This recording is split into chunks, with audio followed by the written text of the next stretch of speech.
Welcome back, everybody, to the Four Nations. It is time for game number 2, DMG Esports versus Paragon. Two of our more struggling teams can't quite get it together just now. We just saw Nuclear Vikings, another team there that could have started to step away from them, get resoundingly smacked down by the Serpent. So there are still plenty of opportunities to catch that top 3 and grab that 4th spot. That is the last playoff spot, I believe. That is what you really want to get to. Synergy can confirm if I've just told a massive lie about the format, or if it's top 6 that you actually want. Yeah, it's top 6. It's the same as last season. Top 4 go to upper bracket, and 5th and 6th play in the gauntlet in the first round of the low bracket. Sure. So you want to get that extra bye from the top 4, but top 6 is where you want to end up. Now, let's talk about Paragon first. This is a tricky one because I feel like a lot of people were excited for this Ex Machina, Ex Paragon kind of combination that they put together. They've got my attention. I'm certainly watching very closely, but I don't feel like I'm understanding what I'm seeing. Temporal, what I mean by that, I guess, just before we throw you in it, is I don't know which players I'm going to be seeing every time I see them on my screen, because they keep changing. And yeah, there is roster instability. It's an issue. Yeah. It's a risk every time you start trading players in and out, because when you're trying to give your all as a competitor, the last thing you want is like, oh, am I on the roster sheet this week? In traditional sports, that's a source of anxiety. It's no different here. If you have like a system that doesn't guarantee you're in the same position each week, it can start to lead towards resentment towards teammates. It is not a strategy without risk at all. Yeah, we do have a graphic just to chart the process to today, I believe, with the first 3 iterations that they had, or 3 of the iterations that they have. But we are going to take a look at what they've got currently for us. Now, to confirm, this is Refresh 27 in top lane, Stepix jungle. Teamatoper is now in mid lane, and then Last and Drippy Darren, the support sub, has become a bit more consistent down there. That seems to be what they're opting for, is Drippy Darren. And I personally like this. I think Last and Drippy Darren has been probably the highlight of this roster. But Synergy, in terms of this current iteration, how do you feel about this assignment that they've gone for? Well, it kind of goes back to the point just made, is it's hard to really make any kind of serious predictions, because if you've seen something different every week, there's the core is. I mean, I guess the core in this respect is like Lasp's always been there, and I think Lasp was great in Division 2 last split, and I think he's been doing good this split as well. With now they've stepped up, but it's really hard to like evaluate a team when the team is constantly changing, right? I mean, you could talk about in football terms, like if you've got people out from injuries all the time, that team cohesion. I mean, as a Man United fan, I've felt that this season, so getting that one out there early. But yeah, it really. Quick, keep talking about Paragon. Yeah. We'll change topic real quick. But yeah, like it's really hard to build any sort of team cohesion, and it's hard then to see what the team can actually perform, because everyone looks worse in the team, regardless of their actual ability. When everyone's playing badly, like the whole team's playing badly, I'm sorry, everyone looks worse than they actually individually are. So, it's quite hard to, again, make a judgment on that. So I would hope that we're going to see something good from Lasp again. I think he's been really solid so far, and again, was putting up some really good numbers in Div 2 last split. As for the rest of the team, I think Refresh is kind of a highlight for me, in that top lane as well. It's probably going to be the other person that I'm looking at to really make an impact. And I guess SnapX in the jungle, I need to see a little bit more from him. But for now, those 3 I would probably highlight. My question to you, Temporal, is I always like to try and lean on your coaching experience when I have you on my desks, is in a team where we're pretty happy with Last and Drippy Darren, and we're thinking, this is a bot lane, a solid performance, is this a bot lane we can build around? This is our shining light down here. How does one draft and build a team around bot lane in this current meta when there's a lot of Ezreals, where the supports just leave them at 3 minutes to go and do grubs on spawn? Like, if you're looking to build, and not saying that they have to do this, but as hypothetical, if you were trying to build and draft around your bot lane in this current meta, this is 14.2 as well, just to confirm to the viewers, how would you do it? So you've lent in sort of the troubles of standing on bot lane and trying to kill enemy bot lane. Instead, embrace that on your own. Pick Ezreal. Be evasive with your support. Send your Nautilus to grubs, and then send them straight back down to go and fix bot lane again. The enemy's got to do the same, otherwise they're going to slip and slide. And like in the last game, a really key point, as soon as second grubs is gone, third dragon, there's no contest anywhere else on the map. Time to smash bot lane with the advantages you've accrued and not let go. I don't even think Paragon's early game is necessarily the problem. We've seen them come out with great early games. They just can't quite convert it. They can't take that next step. So I want to look at whoever's shot calling on the team, whoever's making decisions in game, because those aren't necessarily the same thing. Someone might say we're playing for this and someone else orchestrates it. I want the unit to trust each other, again, hard when we're rotating players, and start to push through a game. This is someone who is going to be rivaling them, and this is when the pressure is really on. Sure. Now, let's take a look at DMG. Let's take a look at their opponents, who are 1-3 right now. And again, I don't personally feel like I can class them in the same way as I would put Nuclear Vikings. I don't know if I've seen enough from them just yet. We can see here Azir Kaiser Meowson. I'm not going to attempt to pronounce that. Well, let's give it a shot. There we go. Thank you very much, Temporal. BBXN and Neplik in the bot lane. So for DMG, because I feel good about the bot lane for Paragon. Synergy, do you feel particularly good about anything from DMG, or are we still once again waiting to see what the prevailing threat is on this roster? Yeah, really that secondary point, I think. They have had one win, which is over VZK so far. And VZK also currently 0-4, the same as Paragon. So it's hard to put them. I don't know, again, more roster changes, right? It's kind of going, we've got similar situations for both these teams, which is why this game's so important to them, right? From memory, there's no one that's really, really stood out, but that's also going to be because they haven't won many games. They've won one game. It's hard to really have a standout player in that point, I think. And again, with a few roster changes, it's really, no one has been there long enough, almost, right? And again, this is just thing these teams are going to face quite often. This is a lower, slightly lower level. You're going to have changes, and you've got to be adaptable, right? I think that's the thing. Yeah, it is going to be a long game that we're trying to play here, right? And as I say, there is still plenty of time with Nuclear Vikings stumbling. Both of these teams are within striking distance. DMG, in fact, has the same number of wins and could leapfrog them right here, jumping over Paragon if they take the win. Looking for that fourth spot as they keep developing later on into the season. So I think with that, given that we're waiting and we're still data gathering, I think a lot of these teams, we could probably step forward into the draft. Now, while we're waiting for that to come up, in terms of picks for either of these teams, has anything really stood out for you guys as an impactful pick that we've seen? Maybe necessarily on 14.2 you think they can abuse? Something for me that might stand out that gives people a little bit of extra legroom is things like the Hui in multiple roles. But is there any other picks that you want to see prioritized on this draft that you think these teams that really want to get a win can try and leverage to do that? I think the odds of Paragon getting Senna after the first round of bans is incredibly low, and if they do, they will nearly certainly lean into it straight away. I think that just the variability of the flexibility of the combos with it, right? I think have we seen a Senna Ornn in here, or was it, that might have been a Brazilian match actually, but I've seen a Senna Ornn bot lane.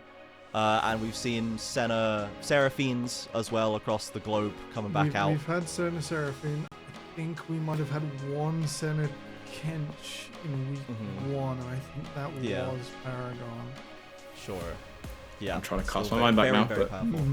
Yeah, still very, very powerful down there in the bot side. I think since we've seen some of these top laners as well, we do have the draft ready, by the way, so let's get that up on the screen. Some of these top laners that we have been seeing go into the more carry-oriented route, and we do actually have a double bruiser, I suppose we would say, a matchup with a Camille into a Maokai, which is something that we haven't. Sorry, Maokai? Mordekaiser is the actual champion, which we haven't seen in a hot minute.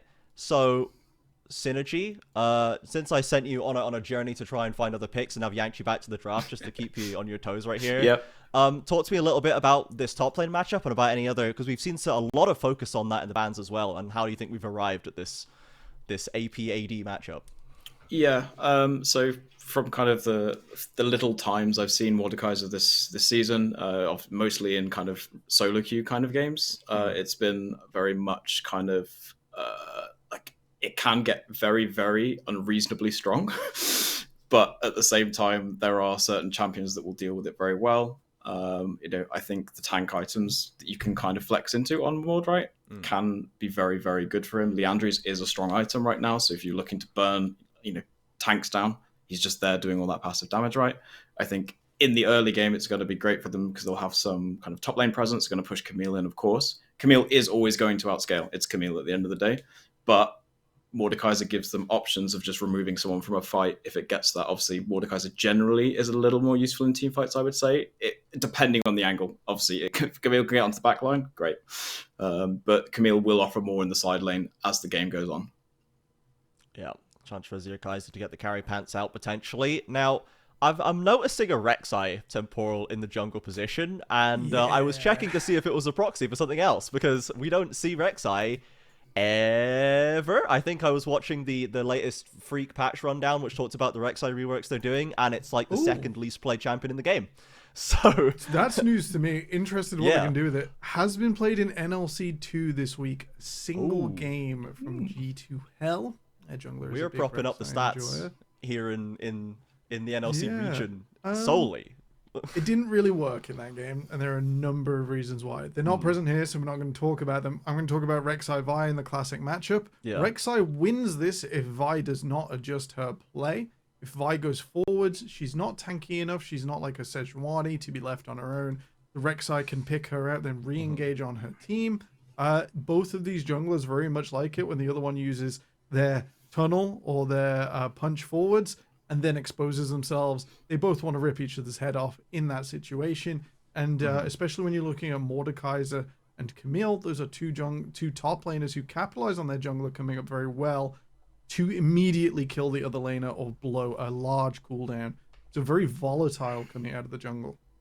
Yeah, I think something as well that looks like Paragon may be setting up for here with this Rek'Sai is just to abuse this Corki.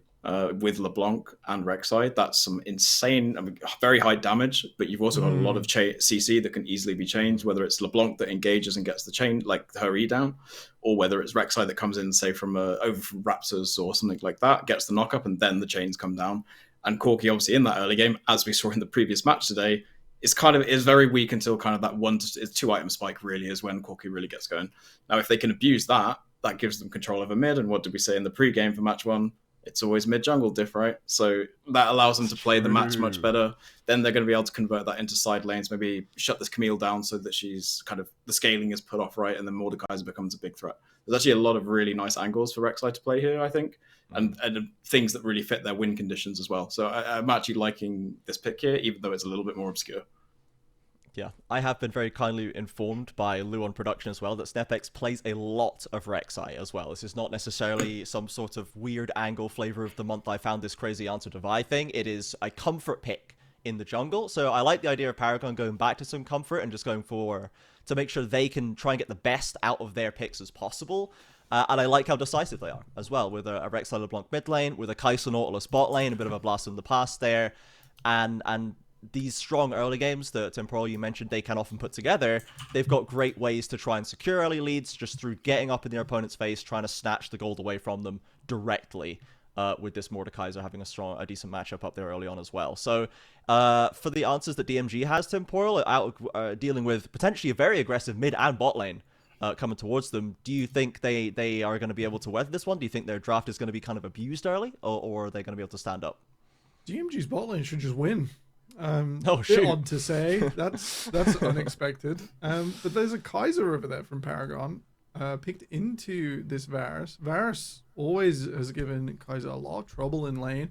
He's stronger immediately, and Kaiser's build path's often a little creative, and Varus's is not creative and is cheap, more importantly, which is very good at keeping him high on pace with this short range accelerated AD carry.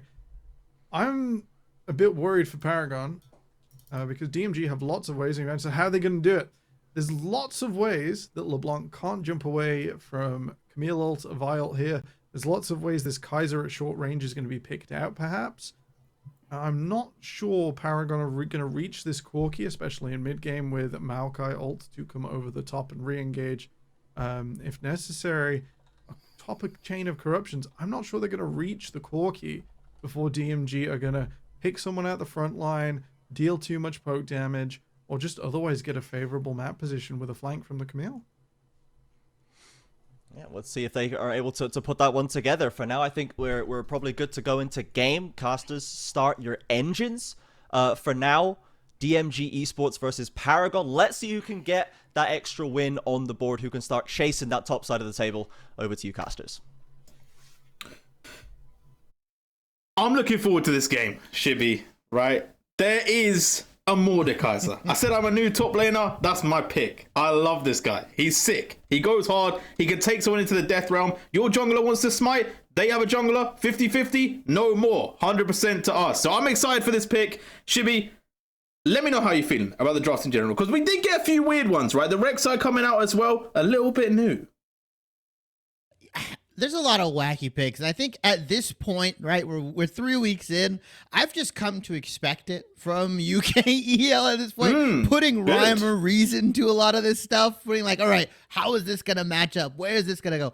90% of the people that play this game couldn't tell you how this X matchup goes in the jungle, or like Mordekaiser does or Rek'Sai does. I'm very excited, though. I think both of these compositions have very clear identities, and that's what I've been seeing a lot of these other teams lack, right? One of my main concerns specifically for DMG was that they never had a good identity, right? They have drafted random bot lanes like Lucian Milio, Kaisa Nod, Affiliates. They were doing all these different prep pairings and stuff. I said, dumb it down, figure it out. That's how you start stacking up wins in these kinds of leagues. So I'm very excited for both of these teams. Well, let's get into game. Let's get onto the Rift. Let's see what is happening. And let's see how these comps do stack up, because as you said, there is some weird stuff going on, right? Like we are seeing some new picks, some original ones, right? We are going to get a little bit of a change actually. The draft's on the other side, so it is Paragon that were the ones that decided to pick up the Varus, and we had DMG that are picking up the Mordekaiser and the Rek'Sai apparently. So a little bit of switch up. So we'll have to see how this one does play out. But Shibby, what are we expecting, right? Kaisa coming back, not seen that one in a while. Rek'Sai, fresh off the pick list for me. Mordekaiser also a little bit new. Versus Paragon, who are picking, I would say, a relatively normal comp, but I'm pretty happy about their comp because I feel like they've got a lot of ways to win. But talk to me about DMG, right? When are we expecting them to be strong? I mean, realistically, this Kaisa Nautilus, the Rek'Sai has to make a choice, right? Which lane do I decide has to fend for themselves? Is it the mid lane? Yeah. Is it the top lane? Is it bot lane? Because realistically, you can't be everywhere at once, right? With Rek'Sai, you've got to pick a couple lanes. You've got to pick a side that you want to over-aggress on, that you want to invade this Vi on, right? Whether it's through bot prio, whether it's through mid and top prio. So realistically, I think leaving the Mordekaiser on an island, letting him fend for himself against that Camille, he should be fine. He should be dead. He's a big, tough, tanky guy. And really playing towards this LeBlanc, playing towards this Kaisa Nautilus is where I think this Rek'Sai should really start pathing towards. And you see both of these junglers are starting on the top side, so they should meet if Rek'Sai fancies himself an invade. Controversial, Shibby. You know what I would say? I would say path top side, you know? Just play for the Mord, get them ahead, get grubs, you know? It's for the grubs, guys. It's for the grubs. That's why you should gank your top laner in solo queue or comp. But either way, I do agree, right? Getting this bot lane ahead could be absolutely massive, right? We've seen Varus play so much, and talking about Varus getting ahead, a little bit of an early trade coming in from Drippy Darren, and they do get quite a bit of damage onto BBXN. Yeah, and in this case, the Maokai here, not so much a huge disengaged tool, just because you've got things like the Kaisa flying in, you've got Rek'Sai flying in, right? Both super hard to target down. So for Maokai, he's going to be a lot of the engage, right? With the Vi, they're going to be buddies. As the bot lane, they're fighting right now. The level 2 going in, support versus ADC, absolutely menacing. Nep just going hard. The Nautilus with the root. Can they get the damage? That's going to be the first blood. And Nautilus, an absolute hero. That's all the proof I need to really understand that, yeah, maybe the AD carry players were right. Maybe the role is a little bit weak right now. No, it's not. Both of these supports just smacked the AD carries into like near death range. It was so sad to see both Kaisa and Varus try to whittle away these massive aftershock health bars. Drippy didn't even use Ignite. I'm pretty sure if he ignites, he might just kill Kaisa there. Now, I'll be honest, right? I feel like ADC is that role where you start off, it's the RPG role, right? You start off weak, right? You start off with a stick and you're trying to fight the big bad monster that is the support who's already like a bit of a Goliath. But then you get to like your late game and you pull out like an RPG. So it's like, I don't know, right now mid lane though, absolute solo bolo, well played Rebel Ginger Army, just absolutely picking up that kill. I felt like Timo was going to be able to get out, but LeBlanc holding nothing back.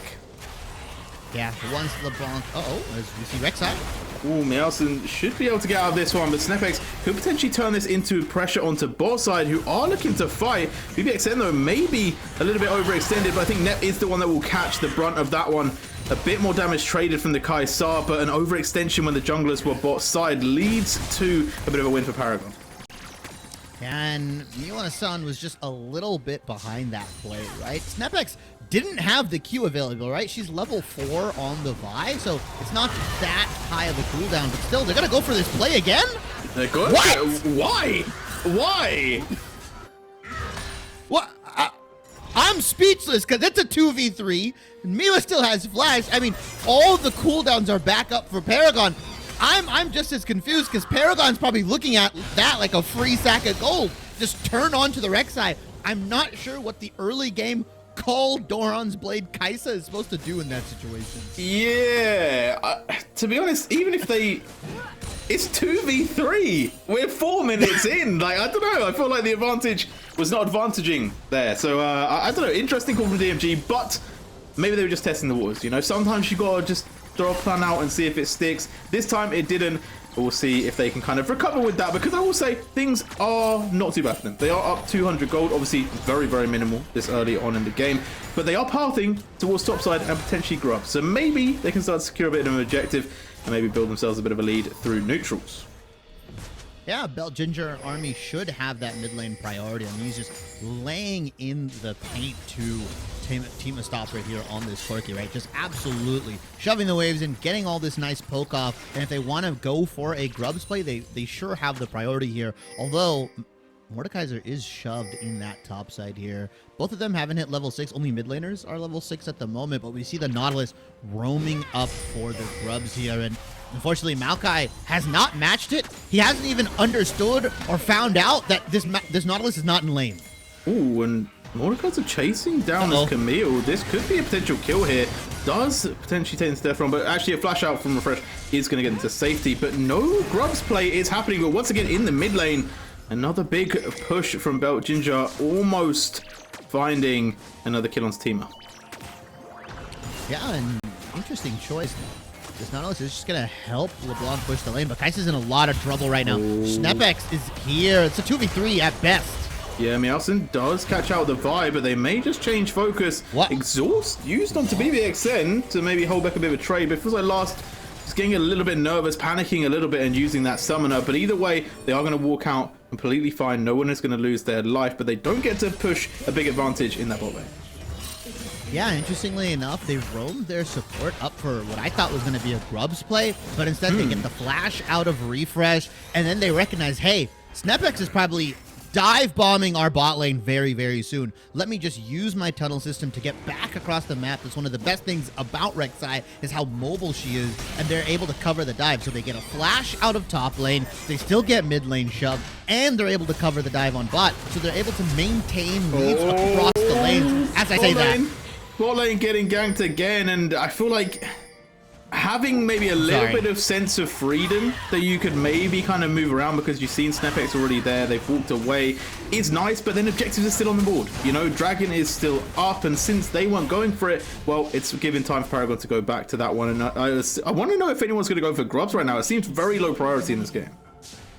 Yeah, both of these teams not even opting in to play for it. They're not really looking to trade that objective. I'm surprised because I feel like DMG could do a very good job with the grubs, right? Both Mordekaiser and LeBlanc can be menaces in the side lane here. Specifically LeBlanc, right? She's able to whittle these towers down from a very safe range. Her split pushing capability is so nice because she has essentially a double dash escape.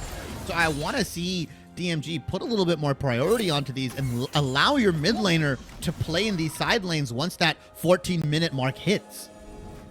But it's still a while away. 6 minutes until we do get to that bit. So we'll have to see how things do change there. Right now, it feels like a very split situation, right? As we said, solo laners doing great for the side of DMG. Bot lane not having the same luxury, but I want to see Meowson capitalize on that, right? Go for the invades on that top side, go for those grubs, try and get those plays where your team are strong, rather than trying to keep diving this bot side and committing a lot to give Paragon such a lead, which, to be honest, is something that Paragon are quite used to, and I guess brings up the question of, are they going to be able to close out the game, Shibby? Because I feel like that's where we've seen them falter a little bit.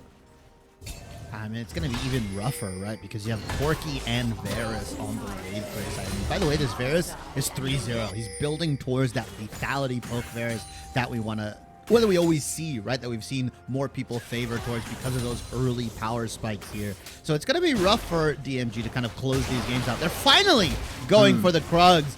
Miwa has finally said, oh yeah, I have top lane and mid lane priority. These guys are free. I should just be able to grab these for my team and potentially get to that 5 and 6 stack mark in these next rotation of grubs here. I like that. Don't worry about bot lane anymore. I feel like at that point, you're just going to be giving Varus more kills. Sack the lane and help mid and top as we see a dive. Oh no, Drippy Darren has gone very aggressive for this. Will be the first one to fall. The team are backing them up. And the TP coming through as well. Can they turn this one around? Last though, still with the exhaust. Able just to whittle down this damage, but away does go the LeBlanc. And a hook back, a little bit more damage. SnapX gets the shield. Is it going to be enough? It is going to be enough. Another kill to that LeBlanc is going to be pretty tasty. As Nelp says, you know what? It's not just a level 1 thing. We can go all day, buddy. It's a support the ADC once again. Bring down the hammer onto this Varus. Oh, the kill gifted as well. Chef's kiss. 80 carry players in the chat, don't look at all. The Nautilus cannot hurt you if you turn your PC off. Net just big bodying the Varus here, and the icing on the cake, like you mentioned, Belt Ginger gets a couple of those kills. He got the shutdown on from Laps here, and so this LeBlanc is going to be bursting out the Corki, bursting out the Varus come these little skirmishes here. She's still here! J-Real. Oh, they did it! They managed to get the kill still! The Maokai goes down, and this LeBlanc is just feasting, but I feel like they're finally going to go down. They cannot keep getting away with this. It's going to be 1, it's going to be 2 kills that are gifted over. On some pretty important targets as well. The Varus now 5-1, and with the LeBlanc shutdown, is going to have quite a lot of money. Don't get me wrong, the 5-1 Varus is scary, but a Luden's 4-1 LeBlanc, it's going to be a battle of who can stay out of each other's range. If LeBlanc finds a very good flank onto the backline, onto Varus, onto Corki, you can pretty much consider that champion deleted off the map here. Laps is have to get a lot of good, nice piercing arrows onto champions like the Rek'Sai, like the LeBlanc, so they can just stuff out that engage and make it so that you cannot engage on us because you'll be half health, right? It's similar fashion when Caitlyn's will just ult the LeBlanc at the beginning of the fight to chunk their health down. Similar fashion, the Varus has to do that with the piercing arrow and has to have those chain of corruptions on lockdown. But the way Belt Ginger Army's been playing, that was a solo kill. Yeah, see, that's just Mordekaiser thing. Mordekaiser's getting the solo kill, but in the bot lane, more action. Another gank from SnapX. This should be the Nautilus finally going down. The Varus will get their revenge and picks up a kill for themselves. And this has been a really good game plan from Paragon. As we see the dive under mid, Meowson trying to get onto Tima. Is it going to be followed up with enough damage? The chains come through. There's the jump, and goodbye. But the TP coming in from Refresh. Can they find a kill back? LeBlanc trying to get away with the distortion. The clone. Wrong one. The clone play coming out really smooth. And it will be an easy walk away for that LeBlanc, and Belgian just keeping up with that pressure. I mean, just strap the Nikes on, has them fully laced up. Belt Ginger Army is playing with Paragon, right? Back and forth. Whether it's the distortions, whether it's the clones, you name it, he's doing it. And so the second dragon is coming up here. Lapsed is a bit low on health, but SnapX should be able to secure this as everybody on Paragon is pretty much on a reset other than Varus. Yeah, and this dragon, it's been a focus for Paragon, right? They haven't really focused for grubs yet. They've just kind of kept going for this one, which I do respect, right? I think that it makes sense. I don't know if we're even going to get a second spawning of grubs right now, because we are pretty close to when the Herald is going to spawn. But either way, they are going to claim that second dragon, and Paragon, they're going to have an option for a potential win condition through the Dragon Soul. But my big question is, can they kind of convert this bot lane into those solo laners getting a little bit of help? Because right now, Tima and Refresh are not having the best time. I mean, Tima is so far behind the curve. Look at the itemization coming out from Corky. Doesn't even have the Man Immune finished. Had to opt in for the Hex Trigger just so he could survive the LeBlanc in lane. And meanwhile, look what's happening in the top lane. Refresh is not allowed to just play the game. Mordekaiser's so tanky. He's got so much damage. Look at the gold. He's nearly 2,000, about 1,400 ahead here. I mean, it is kind of, you know, a Surely you dire play for the grubs. situation. The grubs. You have to. Let's go. Let's go you for have the to. grubs. Yeah, Paragon is in really dire situations here. Their solo laners need a lot of help. I think putting them in these side lanes, letting them kind of get a little bit more gold in in their pockets and moving your bottom lane into mid lane is the play here. But Belt Ginger Army can just match either Camille and Corky and be completely fine. Yeah, we'll have to have a little pan over to see if that is going to happen. Right now, 14 minutes on the clock. And SnapX just still sitting up in this top side. We see now more pressure in that mid lane. And interestingly, it's actually going to be DMG that rotate their bot lane around the map. I thought it would have been Paragon first because of the fact that they were winning by such a large amount, but it's actually going to be DMG. But now here comes the team. They're coming in hot, but Refresh needs to be careful because Mordekaiser is here as well. But into the death drum goes Drippy Darren. Oh my days, burning him alive. Absolutely removing them from the game. A little bit of trading will come back though for Paragon, but it just feels like it is all the way of DMG at the moment because the solo lanes are just doing so much. And Rek'Sai hasn't even entered the fight yet. There could be a potential dive if they stick around this mid lane turret for a little too much. That was effectively a 4v5. Oh, here we go. Refresh is going to get the shutdown onto Mordekaiser. And Meowson actually going a little bit too deep. Tima able to send this one back and last able to hold steady. 8-1 now, but the Varus has all of the kills. Yeah, the highest gold in the game right now. And Belt Ginger, I love the way they're just using their ability to clear these waves out, not give too much more here. Playing with and dancing with death here against Paragon. The burden is on Laps, as the Rift Herald is going to get started from Paragon because all their members that did die in that team fight have come back onto the map here. And so DMG aren't going to get the nice 6 grubs into Herald, but they're still in a pretty solid position. They just need a fundamental way to lock down this Varus. Whether it's a Rek'Sai LeBlanc flank, a Flash Mordekaiser ulti, or if Nep just needs to save the depth charge for this Varus. They have multiple ways of getting onto this AD carry and completely deleting them. They just have to execute.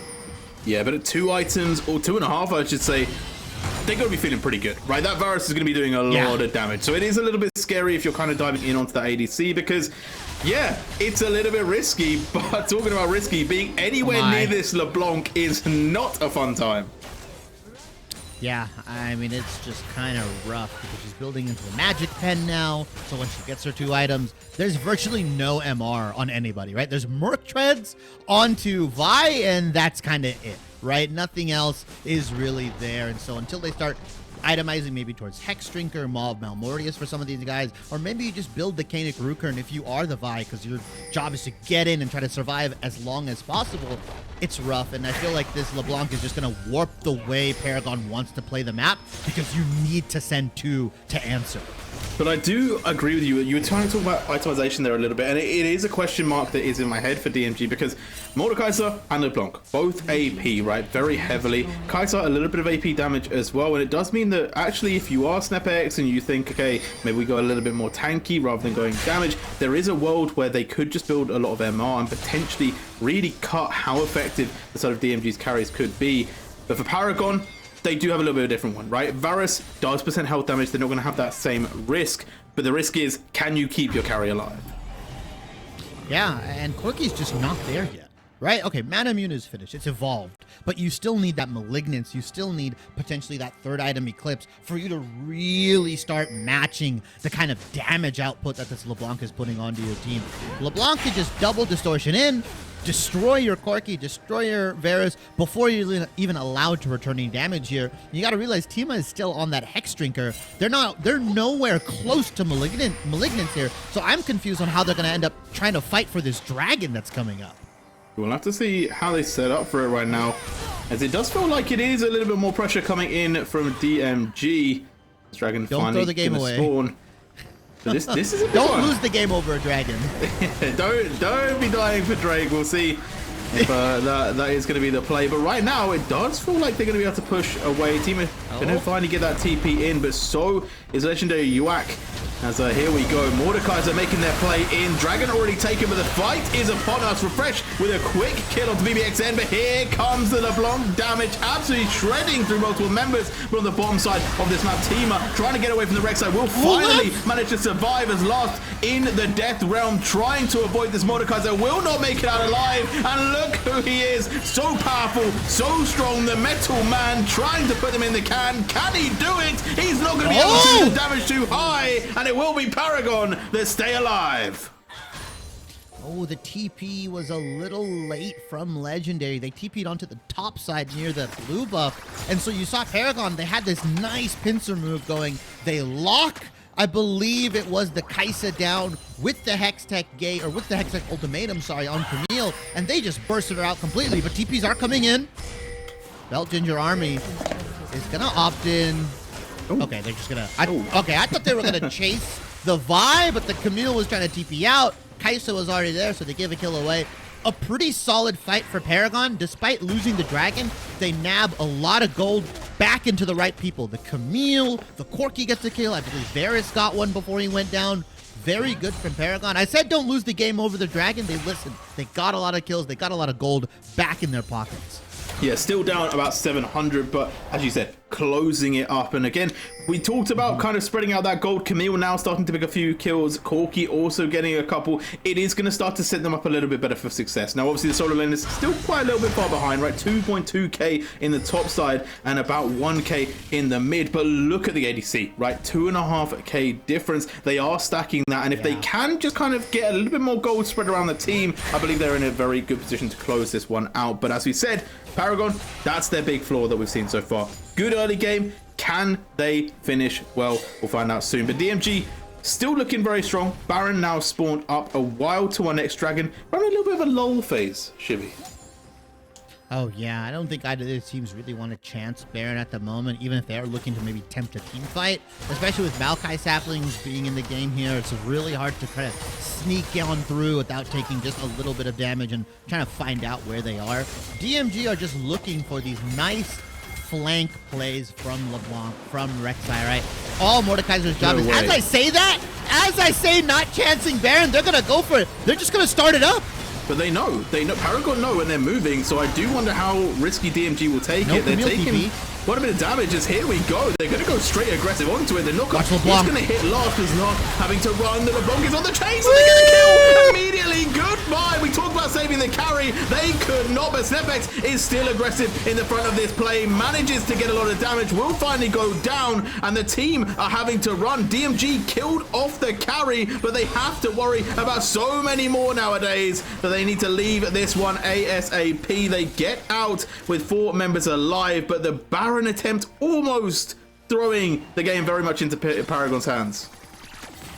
I mean, they got the fight win. They went 2 for 1, but realistically, that fight was a little too close for comfort. Refresh wasn't even there. She was all the way down in bot lane on this Camille, and they were just walking up river. Imagine if Camille has TP or if Camille's on the flank. That fight goes really, really bad for DMG, and that kind of stems from those issues that they have closing out the game. It kind of feels like they're just trying everything. Okay, let's start a Baron. Let's look for a skirmish. Let's turn. Boom, boom, boom. They know what they want to do, but it kind of feels like it's all over the place when they should just kind of focus on their win plan, on their win condition, with LeBlanc getting really nice picks, followed up with this Rek'Sai and Kaisa dive. And I'm a man of science, right? Well, we made the hypothesis of DMG will win if they can kill last, right? We've seen that now in action, and they're still a little bit risky. So I feel like now the stakes are setting up, because if DMG are going to have a bit of a tough fight, if Refresh and Tima are going to start to be big problems for Paragon, it does ask the question, are they going to be able to find those fights? Are they going to be able to do enough damage? Or are they going to have to find those picks before we get to see those fights? But these questions will be answered very shortly. Right now, though, Dragon up in 35. It looks like DMG trying to get Prio, but Paragon not giving this one up for free. Camille's ready to fight. Ooh. Hex Drinker Triforce in hand. Woo! Okay. New problem. Popped. New problem for DMG. I'm not sure why Mordekaiser's not up there, and we have, you know, the LeBlanc matching the Camille, one of the few champions in the game that can lock you down completely with Hextech Ultimatum. Like, sorry, you can't double distortion out. You can't do anything. Mordekaiser would love it if you take these extended fights, but they're still going to go for it. Oh, and that's a little bit of a pick. We see a pick in the top, we see a pick in the bot lane, and that one is going to be costly, right? Drippy down, not around, whereas at least Ginger Army could come back 13 seconds if this fight is stalled out. There is a way that they could have the number advantage, but it feels like DMG are maybe going to give this one up. Surely they could go for this play. They're going to step forward. They're going to get close, but they're not going to get to the dragon in time. But here comes the fight. They do have the TP coming in. As we can see, the Death Realm is utilized, and Legendary going to be able to force a refresh back. But it needs to be careful. Gets picked up, and it's actually fallen all the way through for the side of DMG. Oh, no. Paragon standing completely untouched. Last barely even hitting that fight. And Paragon claiming the lead for once in this game. Uh-oh, you may have spoken too soon. No. Okay, he's fine. No. Lapsed is fine. He was completely A-okay. And that first team fight, that was an advantage for DMG, right? They had the 5v4. But the moment LeBlanc double distortioned in, Varus had the exhaust ready. The LeBlanc missed pretty much half of her spell rotation, and they're able to win the fight completely. And now, with that dragon fight that I said, hey, don't throw the game over a dragon. DMG, you guys didn't follow the rules, and you lose dragon, you lose Baron, and Paragon's put on soul point here. In the words of Don Jake, don't die for Baron Nyash. Definitely don't die for Dragon either. And it does feel like they've done just that. Paragon now picking up their Baron. Are they going to do it, Shivy? Are they going to get their first win right here? I mean, you look at the champions now, right? You look at the item breakpoints that these guys are on. Tima, I believe, has the Malignants and has had them upgraded more mana, and Mama Mori is ready. He is ready to take the world on. You look at Refresh in the top side. Triforce, Ma, not even the LeBlanc can now match it. There was a window where DMG had the opportunity to fight, but now I feel like it's fading away. Oh, here we go into the Death Realm. Last goes, dodges out, Obliterate, staying alive, very crucial. Now can flash away, but here comes the team trying to dash in. Can they close the distance? LeBlanc diving in for last, but they're not gonna get the ADC, and around them they are falling. Paragon stands strong as they force the MG back. They're looking for these kills, and the two carries the solo laners. They've come back in a big way. They're causing major problems as the Maokai charges forward. One more kill, tower's gonna fall, and can they go for more? And I love Paragon. I mean, I love what Paragon did, but I love what Laps did. Ate the Mordekaiser ultimate and just put on the fancy feat. I don't think Legendary hit a single ability, not a Q, not an E, was only able to hit the Death Realm onto him, and it was just completely fine coming out of that fight. Paragon, maybe they could have gone for an end there, but they're going to play it safe. They're going to reset with all the gold in their pocket. Vi's going to finish that third item there. Most likely going to be that Titanic Hydra. And we're also going to see this Camille finish up potentially their Hydra item. So Paragon have just waited it out. They just waited for their power spikes. They took some really good fights around multiple dragons, and it felt like DMG were over-forcing the issue a little too much, maybe because they realized that their window is closing. And we talked about how they had to kill off last, right? We talked about it from very early on, had all of the kills, but the game has changed. It's no longer that situation, as we are going to see a bit of a play onto Refresh, but I don't feel like they can... Oh, no, they can do this. Okay, Meowson does way more damage than I was expecting. But what I'm saying is that although we still need them to kill off last, there are other issues now, Shibby. Oh yeah, there's a Corki, there's a Camille. Hell, Stepex is just itemized into full damage. I mean, if he gets onto someone like the Kaisa, someone like the Rek'Sai, they're gonna blow up. And I think the really big thing here is that this Kaisa has just not been hitting for me. I haven't really seen them put out too much damage. I saw them dive onto the Varus, got completely blown up immediately. LeBlanc dives onto the Varus, gets completely blown up. It needs to be in sync if you're diving. It can't be one after the other, because that allows Paragon to rotate their abilities and fight you one at a time, which is exactly what they want to do if they're peeling for divers like LeBlanc, like Kaisa. The lead was theirs. Now it slipped away. 5k gold for Paragon, setting up 58 seconds until Dragon Soul as well. So one that I feel like DMG have to contest. But can they set up? Can they find a trap? Can they get a way to give themselves an advantage? I mean, they don't have a choice. The game is here and now, right? It's either you fight this dragon, hope that you can stop them or at least dissuade them away, and if you lose it here, you lose Infernal Soul. It becomes really rough to fight into Infernal Soul double poke Corki Varus. Like, these arrows, these rockets are gonna tread through your team here. I'm surprised DMG aren't taking a more offensive stance into this river. They're kind of just, unfortunately, backed away here. We are forced back, and it's just kind of respect, right? Paragon are just so strong that you need to be careful, and Neb isn't careful, has been caught here. Now potentially going to try and buy a bit of time, but look how little damage Semblance is taking, and they are just walking through this team. Yes! Lux is going to be able to get another kill, and Legendary is doing a lot of damage, but he's killed off as a support. Is it going to be more? Although the knock up there, massive, and now they've gone down, and DMG get the kills. Paragon, what happened?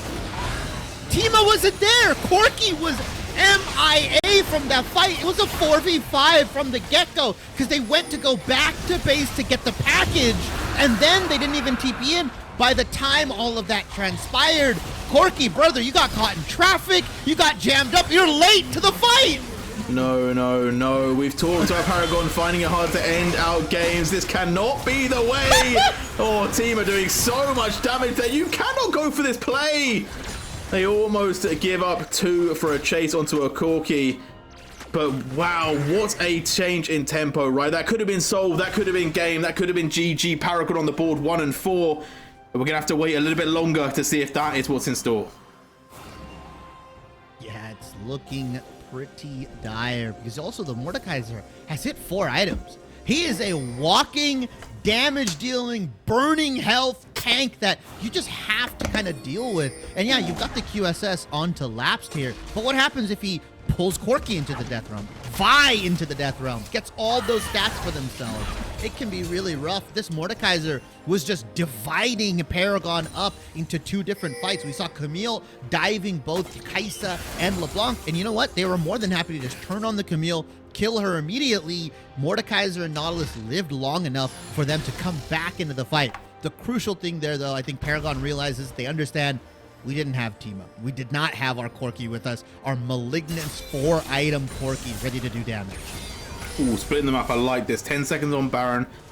The side of DMG go for this. They are giving up potential Baron, and Camille can stall out for days. Gonna start running away. How fast can them legs carry you? Quick.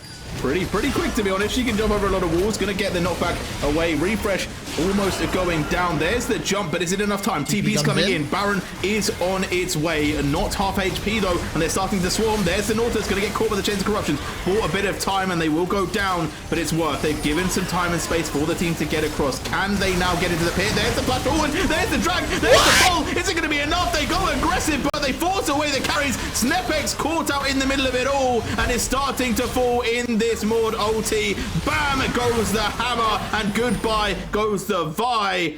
And it was a steal as well, Shibby. Paragon just were allergic to doing damage onto the Baron, and now the chase comes on.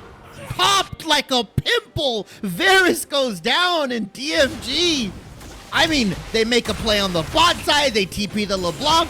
Rek'Sai's tunneling through the map, gets there for the smite steal, and Paragon, they didn't know what they wanted to do. Their eyes were looking different ways, J-Real. One of them was looking to turn, the other one was looking to do damage on the Baron, but they weren't in sync, and unfortunately, DMG crossed them up completely. They get the fight win, they get the Baron, and they get a whole ton of gold in their pocket.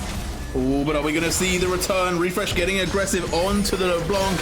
Belt Ginger going to go down, cannot escape when they put in the Hextech ultimatum. And there will be another Baron buff taken off the map, but it was in Paragon's hands, Shibby. They had the game. It was in their palm, and they've kind of let it slip, but it's not over just yet. The scores have just been evened up a little bit more, but DMG, with that momentum, is it going to stand them all the way through the game? Dragon coming up in 1 minute 39. Items, people are almost full build, Shibby, so we're not going to be getting too much stronger from this point. But it's how the teams will play this fight, and we've talked about it time and time again. Paragon having a little bit of trouble ending the game. This is where they have to show that they know how to finish off cleanly. I mean, they've got LeBlanc on a 20-second death timer right now. Best they can do, I think, is this middle inhibitor turret, but they can... Right now, though, going for that inhib. Forward. Oh, okay, yeah, you're back. And right now they are going to go aggressive. Oh, Meowson needs to be careful here. You don't want to die just for a support. You cannot give over that kind of lead to the side of Paragon. And they are trying to hold on strong. Dragon coming up in 55. This is so point to remember. Will be Infernal if Paragon do secure it. Yeah, and they can take that inhibitor turret because LeBlanc went down. There was like a 40-second death timer, even 50. So Paragon should have all the vision coming back into this Dragon, and DMG are going to have to be meticulous on how they clear it. They have to take every ward out because they don't want Refresh TPing into your backline, potentially locking down your LeBlanc or your Kai'Sa here. Mid lane, they need to shove in. Top lane as well. You gotta look, it's not shoving in the favor of DMG. If this fight goes bad or Refresh decide, hey, we're just gonna give the Dragon away or we're gonna try to contest you, and he's allowed to TP up there, maybe take another inhibitor turret, it could be rough. DMG are on the back foot. They have to make a very big decision right now. Do we go for the Dragon or do we fix our waves? SnapX almost getting caught there. Gonna go for the base with Legendary. Can match the Camille, so should be fine. Does have TP as well, so could stall out. Could also make it quite difficult for Camille to join the fight, but they are trying to pressure. They're trying to force She's on flank. Potential split. As you said, they are on flank as well. It is a bit of an awkward angle for the side of DMG to take this fight, but as I said, TP is still available, but they have to go quick. 7,000 on the Dragon. There's not much time before they can actually get this one, and it is going to be Soul Point going over to the side of Paragon. They've secured the Dragon. Now, can they secure the fight? Refresh with so much damage done to this Mordekaiser. A big shield will come out as they go into the death row, but it's the damage there. Refresh almost picking up the kill, but the status will buy them time. They come out alive, but can they get out? They will be able to walk away, but the Infernal Soul secured. Paragon, that's one ticket on their way to winning. Yeah, and they're just gonna punch it in right now. There's still 4 members alive. Refresh has the TP. They're looking to chase right now. Infernal Soul, they're feeling confident. Snapix, maybe a little bit too deep, gets taken Whoa! out. Now it's a 3 Brother, you are by yourself. Man advantage. Do they have the potential? An aggressive play from the Nautilus gets so much damage onto the ADC, who falls down. Tima, now the only one dealing big damage, and gets absolutely slapped. Belt with the finish off, and the chains will land. Darren falls down too, and once again, Paragon throw their lead. Refresh is going to be up in 15 seconds here, although DMG are looking to just barrel down the mid lane. They have to contend with supers. Good thing that Paragon has really good lane state. The wave was pushing in the top, waves pushing in the bottom lane, and you got inhibitor turret down in the mid. So despite the over-aggression from Paragon, I'm going to call it how I see it, DMG are still looking for that win. They still cannot find that decisive comeback victory right now. Paragon are alive for one more team fight, I suspect. But they've got this potential, right? Paragon, they are fortunate in the sense that they've played such a good mid game that they got themselves in a situation where they have to push so far of your DMG to get near the base, to get anywhere near winning a game. And that is what's saving Paragon right now, because if any of these fights were anywhere near close to their own base, I feel like they would have lost the game. But they have another chance. They have another opportunity to play for this one. But I feel like, Shibby, we might be going down to an Elder Dragon flip. Yeah, it might just be that Elder flip, although Paragon are in a really nice spot. You're sitting on Infernal Soul here. You've got Corky Varus. Realistically, you can just pepper away at these towers, pepper away for this siege, and then eventually you'll get something, right? You'll chunk the LeBlanc down. You'll chunk the Kai'Sa here. I think as long as Snapback doesn't dive bomb into 3 people, you should be fine. Paragon should just win these fights. As I say that. Oh, you say that. He's gone aggressive, but it's put them in a difficult situation. Tima now in the death realm with the Mordekaiser, but able to dodge everything and staying alive. Does not go down. Stasis given time for DMG, but they're not going to be able to keep their top laner alive. They have gone down, and Refresh also throwing themselves a bit in the deep end, but all in all, Paragon happy. They are 5 versus 4. Can they finally, by the team favors them?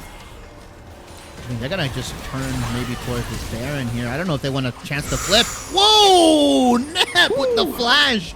Miss. They're almost caught. Tima there. I don't think Paragon is confident enough to do this Baron. Just let it rip. You've got Refresh with TP. It's a numbers advantage. Why are they playing so scared, J-Real? Oh, my lord! Refresh is absolutely destructive, almost one-shotting down the Kai'Sa. Will probably pay for it, although saying that might actually be able to get away from the LeBlanc. And it's definitely going to buy enough time for the team. Baron is going to be secured by Paragon. Another objective to add to their trophy case. But is this the time, Chibi? Is this when they're finally going to win? A broken clock is right twice a day. I'm hoping, because we've said it time and time again. We are nearly 40 minutes into the game, 77,000 gold. Gold League doesn't matter. Everybody's at pretty much full build here. You've got GAs, I believe, being completed on the Vi and potentially towards refresh here. I mean, realistically, it's how aggressive does Paragon get, and whether this Mordekaiser can get a good ult onto someone like Snepex, like Tima, and actually put the damage down, because he's able to put them to the death realm, but he's not able to land the Qs, the Es, to really put the damage in, to really put the fear of God into them. Woo! Big questions from both sides. Who will take this game is the number one. That's the $1 million question. We don't know. Seemingly they don't know, but there is 36 seconds on this Elder Drake. I feel like we're going to get a reset for that. I feel like we're going to play around that objective. Unless we get a fight here, because Meowson is looking for that flank. They're trying to find Lars, and Lars is away, and there's the Chains of Corruptions gone. Baited out by Belt Ginger. And again, this is a 5 versus 4, by the way. They do not have refresh, so they need to be very careful. That's a big cooldown coming out. Chain of Corruptions looks like it's going to tick back before the Elder fight really starts to happen. I don't know if DMG can look to use that summoner, or sorry, ultimate advantage for themselves. You already look at it. Yeah, Chain of Corruptions is already 3/4 of the way done. They're going to have it up pretty much when they want to fight this Elder. Ginger is just trying to poke and prod with these distortions, with these chains. Realistically, they're fighting over the mid-wave so they can move into this Elder. Oh, but here we go. The flank coming in from the Camille is big, but there's Nature's Grass and just go aggressive straight away. And look at the damage. It is unreal. LeBlanc down, support down, ADC down. The top laner is standing in the realm, but they're going to fall as well. Goodbye to the side of DMG, and Paragon finally win a team fight. One Maokai ult to save them all. Refresh on the flank as well. They just scaled. They got to their item breakpoints, and eventually Paragon just won the team fight after Dragons, after 3 Barons, after multiple team fights. 40 minutes into the game, Paragon pick up their first win in the UKEL League. First win in the UKEL. They are now 1-4. They are matching DMG in the score. But what a way to do it, right? They won the game. It definitely wasn't clean. I'll leave it to the next to break it down, because if I talk, I'm in trouble. But they managed to get the win, right? They managed to get the win. They secured their first dub. Very dramatic is what I will say, Shibby. A W is a W. You look at you go back, you look at the record. A win's a win, no matter how you get it, no matter the way you wrestled back and forth. A W is a W. It's going to make you feel good, and winning solves a lot of the issues, J-Real. So we might just see the start of a Paragon redemption arc coming in here. We might just see them finish the league, maybe not at the top of the standings, but much better than what they were originally. Yeah, we will have to see. Obviously, yeah, getting a win is going to raise your spirits. It's going to give you that comfort. We'll see if it does lead to further things. But for now, that's going to be all from me and Shibby. We'll be seeing you another time, because 2 Newcasters are going to take our spot. But for now, we're going to throw over to the desk to break down Paragon's first win. Okay. Thank you very much, J-Real. Thank you, Shibby. My words, that took some effort. That was a slog. That was a battle between Paragon and DMG. We were approaching 3 digits of kills, folks, and I thought this game was going to be over at 25 minutes. So you can see the scores on your screen right now. A lot of numbers for everybody, but I think two players that really stood up for Paragon, Last and Timotopper. The carries, we finally saw them really get online and start to do a heck of a lot of damage. Synergy, talk to me about how you feel about Paragon coming out of this game. Do you feel like we're seeing a positive development here, or was this just a game of League that they won? Well, it was definitely a game of League that they won, and that's good for them. They definitely needed that. And I kind of, as Shibby said, a W is a W when we look back at the end of the season. So I definitely agree with that. There are a lot of questions to be asked still. Yes, they won, and I think they deserve to win the game. They were in control for most of it, but that game should have ended 10-15 minutes earlier. I think a lot of I don't know. I would have to assume it's miscommunication somewhere, but like a lot of disjointed play, like someone going too far forward for a dive when the rest of the team isn't in position, someone getting caught in a side lane split pushing, and while the team is trying to do something else, you know. So yeah, still a lot of questions, that's for sure. Yeah, we certainly left that one with maybe more questions than answers after that game. But let's review some of these pivotal moments. Let's first go Temporal. We're going to go to a Drake fight in about 18 minutes when we start to see Paragon really starting to get rolling. They were playing with a lot of kind of impetus here. Yeah, this is where the gas really starts to set ablaze. At this stage, I believe we're 6-0 on last for this Varus. It's like a truck. Darren's in over the top. His engages look great, whether it has been on the Maokai or the Rakan. And just look at Team Atope. So much is thrown his way. The Rek'Sai commits. Depth charge as well. Absolutely eviscerates this Rek'Sai through ultimate. Doesn't even need Snap X's help. On the mean side, Refresh has been able to push through, and while Lasp does eventually fall, and in this and the next few fights we see either Lasp or Team Atopa fall. They get the Corki or the Varus. They never get both, and through that, Paragon are able to push through the fight with one of their 2 accelerated carries untouched. Yeah, I think there were a lot of points in this game where the Corki that we were kind of worried a little bit for, Rek'Sai LeBlanc, very aggressive duo going into them, a Mordekaiser in top lane as well, a lot of threats on the board. And ultimately, it did not seem to matter that much. Team Atopa was not that interested in the threats that the enemy team had, was happy to just sweep them away. But before we touch on him a little bit more, I want to take a look at Lasp in the bot lane, because we set this up as a lane maybe that Paragon can play through. We have a spotlight here to show the stats that he put through on this Varus and Synergy. I guess looking into Lasp and Drippy Darren in this bot lane, we asked how they could play through a bot lane if they needed to. They did get very fed in the early game. Just give us a little review on this game from the bot lane from Paragon. For sure. Obviously, the skirmishing that was happening in bot lane early was kind of crazy. It was all over the place, back and forth, lots of jungle attention. But obviously, it was Lasp that really came out on top with that. I think like 6-1-0, right? As that dragon fight, like Temporal said. So he was given the agency to carry this game, and by the numbers, you know, by the KDA, he definitely did so. I think it was also finding what I'd call solid ultimates as well onto like kind of the right targets, and always making sure that someone was getting picked. I think there was like a little bit of room for improvement maybe, but I think again that was a whole team issue, not just on him, right? There was a little bit of disjointedness. But yeah, always managed to keep himself safe in fights, you know, would then get the arrows down, you know, proc those lovely little blight passives to do lots of percent health damage to the tanks. And yeah, it's just a really solid game, and as we kind of highlighted, right, something we were hoping to see from him, and I'm really glad, because this is a very positive sign for him in particular.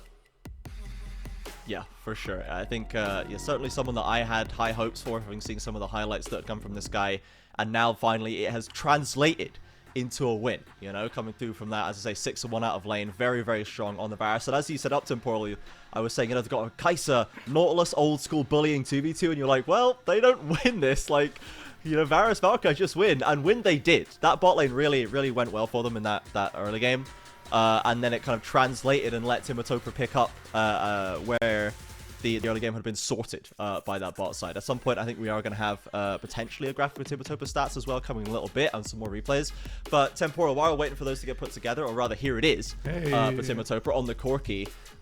So okay, why don't you talk to us a little bit about this Corki and about how it really just didn't seem to care, as I said, about a lot of the threats that were built against it. We can use this graphic. Team Atopa, his 3rd position in as many weeks. Yeah, in the Four Nations tournament.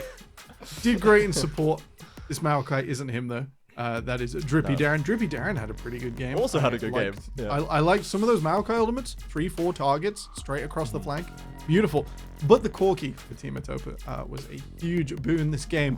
Skipped over the Eclipse, which I wasn't sure about. I was rewarded with a Spear of Shojin and some pretty high damage numbers. The Corki are really standing out, and every time it was sort of picked, even if it died, it got a Valkyrie off. And it was able to put everyone else in range of the other carry being alive. I think that's a sort of big chalk point, a big thing for Paragon here, where that is just really good, that they were able to get their enemies in range of the rest of their team, Teema being the subject here, or indeed Lasp when he was picked. And then they were able to convert through a team fight. That's our biggest critique of them previously. And they did it for a solid 15 minutes. Like, you know, 20 minutes to 40 minutes, or like this Paragon's panic zone, up till some dicey things going on. they were in control. They were leading. Yeah, they absolutely were. Now, there were times when DMG gave us kind of moments to pause here. We have one of those examples ready with another replay here, about 28 minutes, and Synergy will let you walk us through this one. I believe this was a fight that you felt somewhat strongly about, I think. Yeah, so I think here... God, I actually can't remember exactly what time of the game... Oh, this one! No, okay, here we go, here we go! Now I recognize it. This is the thing I was kind of saying earlier, is the disjointedness. You've got SnapX, and I think it was Refresh going in kind of 2v2, 2v3, but their teammates were so far away. What you don't see on this is Corki is currently top lane recalling. I'm pretty sure was on an item buy and was in the middle of the recall and did have TP, and clearly, here we go. There's Corki arriving after the fact. So why are we engaging when our Corki is not there? The Corki was huge at this point, and they obviously with package as well. Like just hold off on that engage for about 10 seconds. You'd have had a packaged Corki coming in, and then it's a surefire win because you're in those nice choke points, package coming through. But it seemed like when Paragon were like over aggressive, they were over aggressive at the wrong times, and then they weren't aggressive enough later in the game at the right times. It was like a weird mix, and that's to me is just a little bit of disjointed communication potentially going on there. Yeah, I think the first definitely set the nerves in, and then the second being the result. Yeah, of that, for yeah. sure. Yeah, it was, as we said at the start, as the caster said, not the cleanest, and ultimately it did feel like everyone was just pulling the clutch out. Everyone was just going, okay, I am now in this situation, I have to try and win what I'm doing in the next 5 seconds, and that's what I'm going to focus on, you know? So that seemed to work out for Paragon. Ultimately, they pulled out the win, and DMG 1-4 now. So Nuclear Vikings, Paragon, and DMG all 1-4. VZK still languishing behind them, but still a lot of competition for those playoff spots, and the even so the fourth position as well that Belfast is currently sitting in. So for that, we're going to go to a break because that game took a lot of time to resolve. So we're going to go to a break and be back with game number 3 before too long with some brand new shiny casters and some brand new shiny deskers as well. Thank you very much, We're losing Synergy. the old man of Yep. UK. Yeah, esports. it's bedtime. It's bedtime for us. We've got the literally is youngins up bedtime. next, so be nice to them. Yeah. And well done, Yeah. Paragon. On the there we board, go. finally. Yeah, exactly. The Zoomers win again, and they're going to take over the desk for us as well. So thank you, everybody. We'll be back in just a few minutes with more Four Nations action.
Welcome back, one and all, to the Four Nations by UKEL. We're back for the second half of the night. I am joined by two incredibly beautiful people. On my right on the screen, I've got the Mac and Kaya. Say hello, guys, my two beautiful analysts.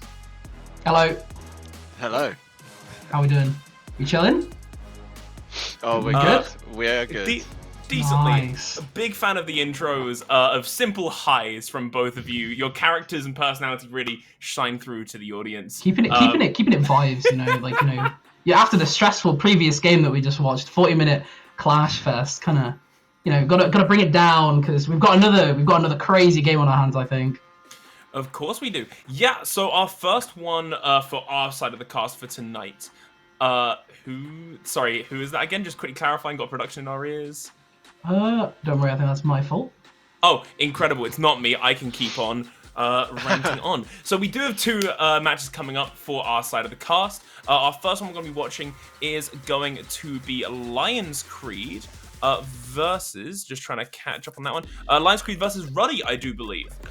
So we do have our rosters ready to go just to look at, chat about, and our first one up is going to be Lions Creed. We've got some interesting stuff to mention about them, which is that they have a certain win rates when it comes to LAN versus online. They seem to be completely different beasts when it comes to both. There's a lot of history with this team when it comes to LAN. So we've probably gone over this before, but for those of you who are unaware, this is partially most of a roster called Cabbage Core or Cabbage Family, which has been a team that comprises of some students that have gone to play on Insomnia and have a long-term relationship in history. And they have now beat, I believe, the actual win rate on LAN versus Ruddy is 3-1. So they have a lot of experience against this specific roster. These rosters have not really changed that much, versus each other. So they should know the matchup. They should know the experience. And it's looking pretty Lions Creed favored to start. Yep, as you can see there, production have made us a lovely table with the breakdown. Yet to face each other online, so this is going to be a very interesting meeting. Obviously, Ruddy are a team that kind of are de facto our top team in the UKL, from obviously Tempest leaving the league. So it'll be interesting to see how they fare now that kind of Lions Creed have to come onto their turf. Ruddy are now defending their area that they are now kind of the kings of, and we'll have to see if they can kind of stack up to this Lions Creed roster that, along with Venom Crest, I mean, these teams have been the strongest ones out there, and it's been kind of eventually waiting to see a meeting from one of these teams. We've kind of been seeing them face off against everyone else, and finally we're going to start to see our kind of pecking order as we reach the midway point. Now, what is interesting to me is we have discussed a ton of stuff about just the specific matchup in terms of their history, that kind of thing. But in terms of the UKEL specifically, this is the first time all brackets so far since the start of the season that we've seen two top teams go head to head. We've had a very, very weighted season so far. We've got a handful of 4-0s, a handful of 0-4s, and then some spatterings in the middle. And this is our first time there are going to be two teams who are currently sitting at that 4-0 champion spot facing against each other. One of these will be knocking one of the others out of that perfect pedestal. It's pretty exciting. As you said, there's a lot to play for. It's kind of a way to really prove yourselves coming into this match of which team kind of is the standout. Obviously Venom Crest is very, very strong as well. They're definitely in the top 3 at the moment.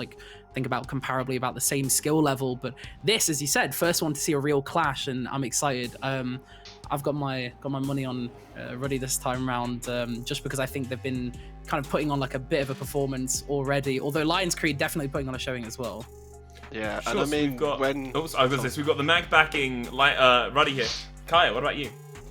Oh, it's always quite hard. I mean, the history goes for Lions Creed, the UKL kind of history goes for Ruddy, so I think we have to see the draft and see what sort of picks each team can kind of go for. Ruddy have definitely been a lot more experimental, I believe, than kind of Lions Creed have, with a lot of the bot lane picks that Ruddy have gone for, especially Sin.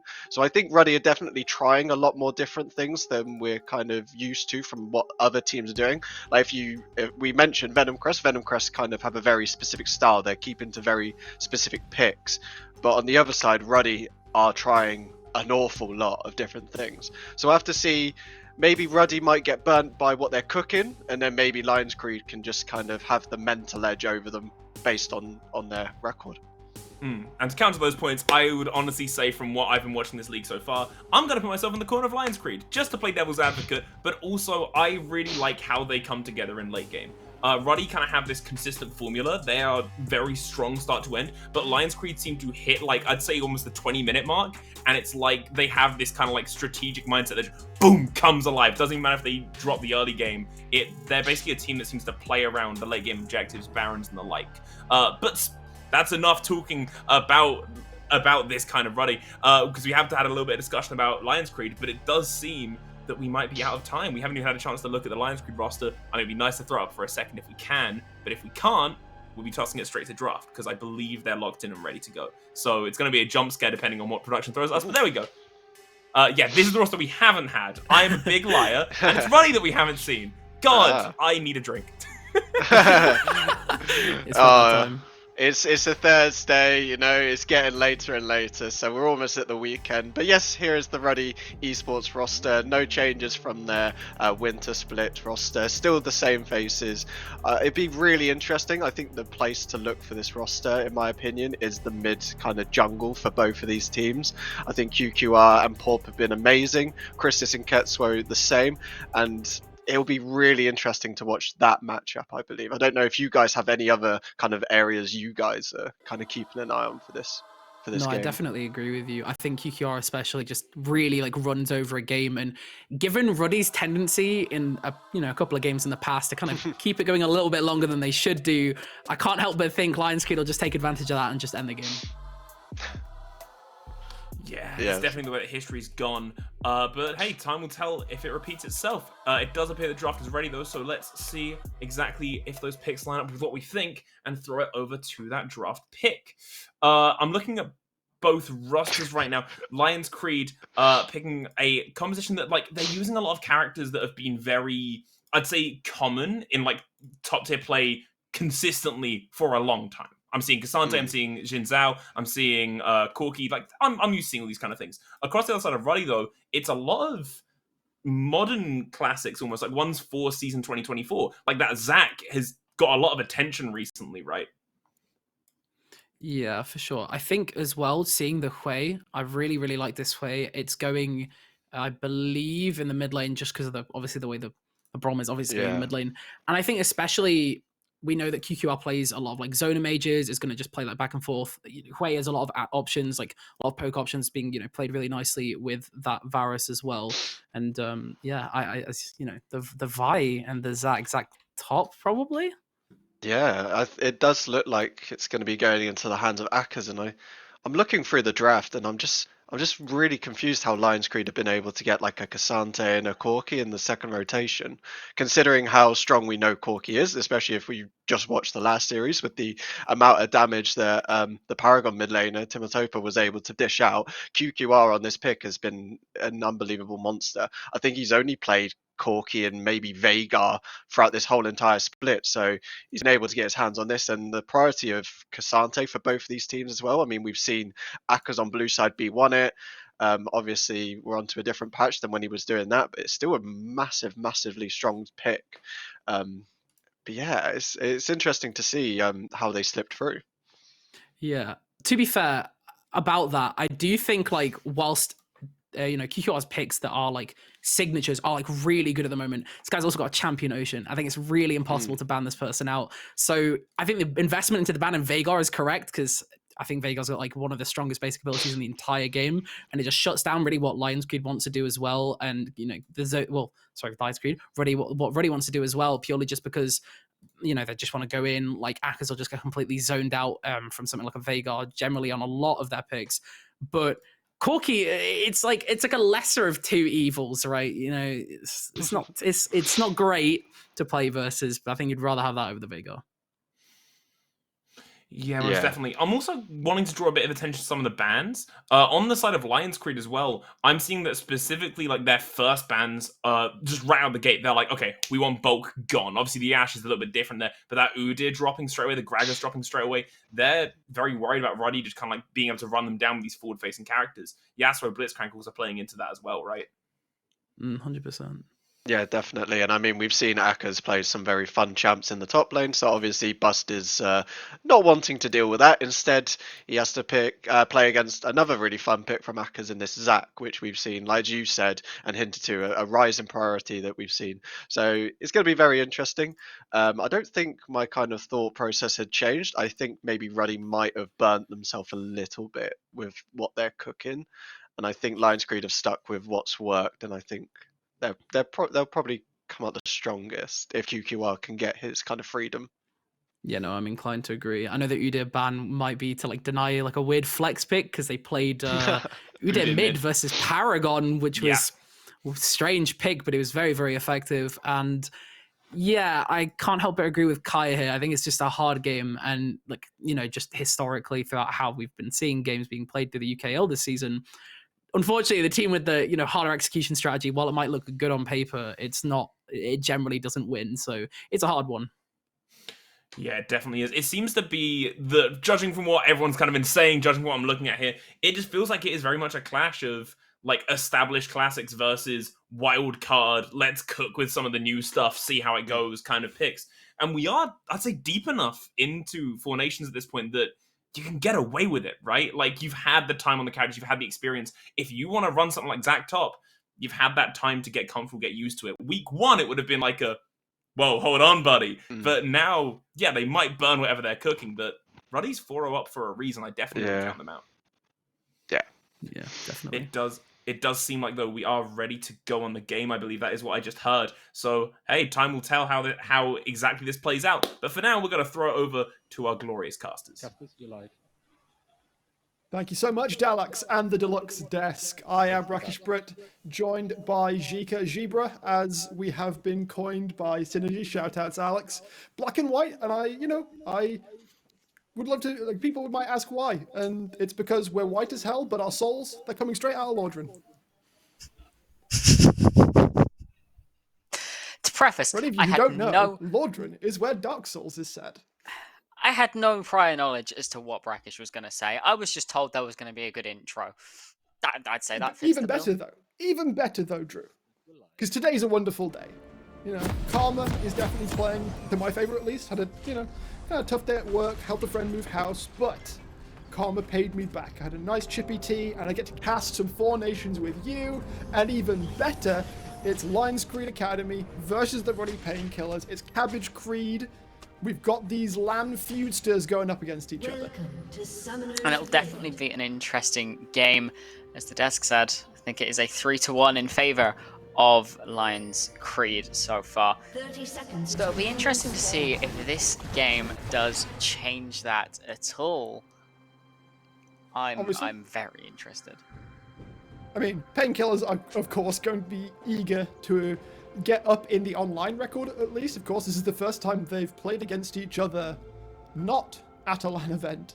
So we'll see how the online environment affects that. The desk, they did say that Ruddy do sometimes play games out a little longer than perhaps they need to. And yeah, we've seen that lethality come out from the pride that is the Lions Creed Academy.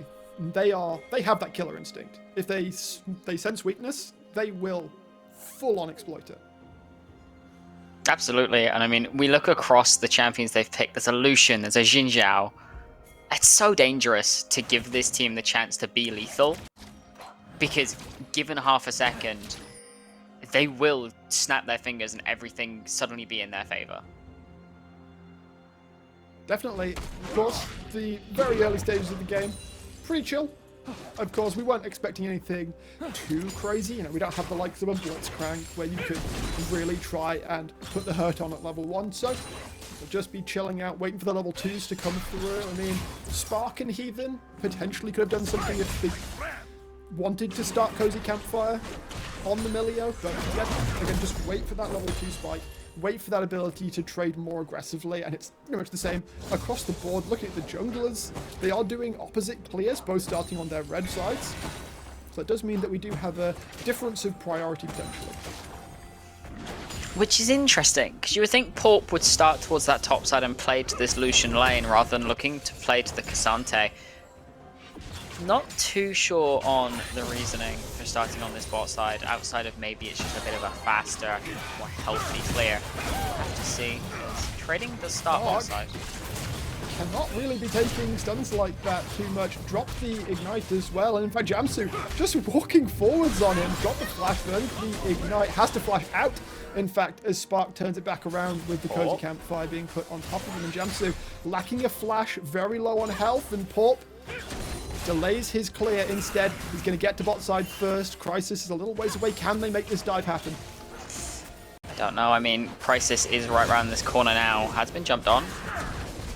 Porp going to get 2 hits of the 3 Talon, but you need to hit all 3 for the knockup, and the Vault Breaker will prevent that. Jamsu quite low. They are going to try and pull the trigger, and Sin is the primary target. Heathen tanks up the tower. Not quite enough, though. Will get executed, but that's a kill not going across to Ruddy. So, not the cleanest of execution, but Lions Creed Academy do still come out with a sizable lead.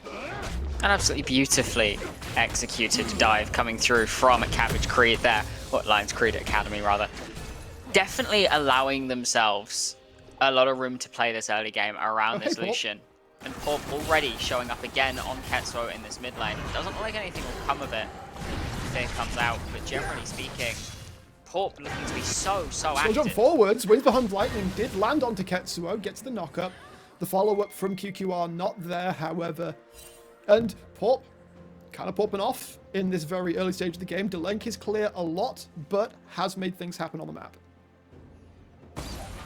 Definitely finding the early game to be his favor in this game. We'll have to see just what happens as we start to see objectives spawn. See grubs come up very shortly, along with that first dragon. 30 seconds on each. Remember, of course, there is the XP disadvantage right now for Porp because of his priority towards ganking. Crisis has been able to get a lot more camps down.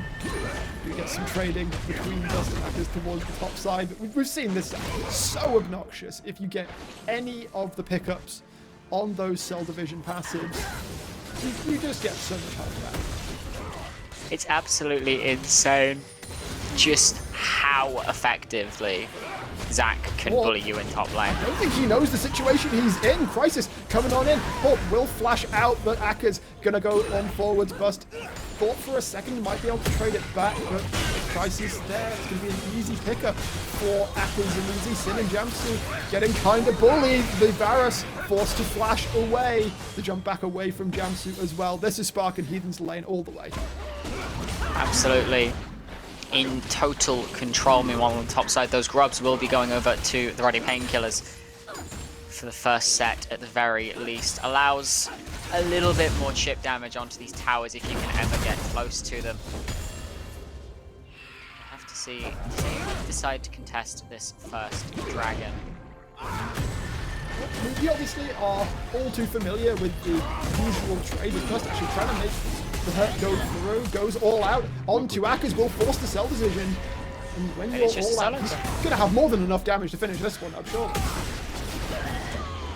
Oh, maybe not! Through, Elastic Slingshot, no flash, has to burn the Ghost Bust. Will be able to secure the kill. Not the cleanest way of doing it, but does even up those kills towards the top side. Ruddy not getting as big of an advantage as they might like, considering how bot lane's going. No TP for Akkas either, which means this entire wave is also lost as Crisis making their way up, Crisis, looking onto Bust. Yep, no Ghost, no anything to get away from this one. Good side step. The Vault Breaker misses after the footwork coming out from Bust, so we'll be able to get home mostly scot-free. Still trading back and forth, and Porp will be able to pick up that first trade. That's the trade we usually make, although Jamson and Sin might have something to say about that. Especially if Spark and Heathen can't do anything to step in, but there is a smite in pocket for Porp. Look at Crisis. Crisis is currently on his ground. There is nothing that really can do to stop this. They might not be getting engaged, though, as they look forwards. They can't quite land the stun onto Porp. Damage coming forward. Spark poking away. Ketsuo with the Molten Fissure, but the disengage from the Alliance Creed Academy is good. They get out with the drink. Spark just able to get so much damage down in that short trade window onto Sin. The Unbreakable doing next to nothing to help because of positioning. And a huge wave stacked up bot lane as well. This is not a good situation to be in for Sin and Jamsu. Especially since this Varus not really at a point where you have solid wave clear. You are going to have to either lose it to the tower or lose health trying to hold it. It's a really rough situation for this Varus because you're into Illusion, who is already aggressive. He's with Emilio, so he doesn't need to run Cleanse. That means he can take the Ignite, put the hurt on you even more. And yeah, level 6 just doesn't really matter because Breath of Life just completely counteracts the chain of progression. Certainly does. See Porp towards the spot side again. Doesn't look like a dive is being looked for. It's just a little bit of extra pressure. Spark and Heathen going to be able to get a plate off of this one, and they will be able to abscond with their goal. Crisis, however, has hit the level 6, so Cease and Desist is available. Porp not there yet, so no Crescent Guard if this fight were to happen. He is on his Krugs right now, though. Double check production how close Porp is. There's the level 6, just been hit actually. The engage comes through from RUD. Spark stunned up, but there's the Breath of Life. Flash away with the culling. It will be the life of Emilio that is given up. Heathen will drop, but Porp is here now. Crisis goes down. Sin will be able to pick up the kill, but Porp is more than willing to do what is necessary. We'll be able to secure this one. Just BMing a lane, the minions do it. Porp! Nah. That's so rude! Meanwhile, QQR, what auto? The flash from Ketsuo. By the very skin of his teeth, by the last bristle on his brush, gets away from that. That's got to be some flashbacks to his lore. Oh, that is terrifying. Ketsuo, an inch of life left at the end. Get out now. Oh, here is Crisis. We'll just try and help clear out the wave. Tetsuo still super low, trying to clear out the big one. Will land onto Crisis, but not onto Ketsuo, so the way will be able to make his way back to base. There's no way. However, that does mean Lions Creed Academy will have the inside line. They will be able to even up the grub count, 3-3. We don't have to worry about any mites on towers later. And this essentially puts them in a position where neither team is at an advantageous position, which if you are Lions Creed, you are perfectly fine with given how the game is going for you so far. 3-1 Jin Zhao, a 1-1 Lucian, and a 1-0 Xante. There's no complaints to be had here. Yeah, not really needing to worry about the Corki right now. Got a 10 CS advantage. Oh, Spark. Although Spark might need to be a little bit TP. worried. TP coming in from Aka's 4 members collapsing in on the Lucian.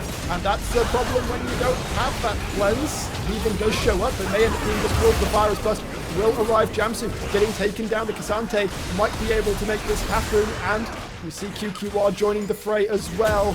Corki needs to make a lot happen here. As Bust still trying to find the last little bit of damage. He is all out though, so he is far too squishy to survive. QQR trying to find the angles in, but the blocking from Ruddy is so good. The missiles, the rockets not able to land, and Ketsuo closing in as well. QQR is now the one in trouble, and Sin will pick it up. Ruddy, they see the dive happening earlier from Lions Creed Academy, and they go, no.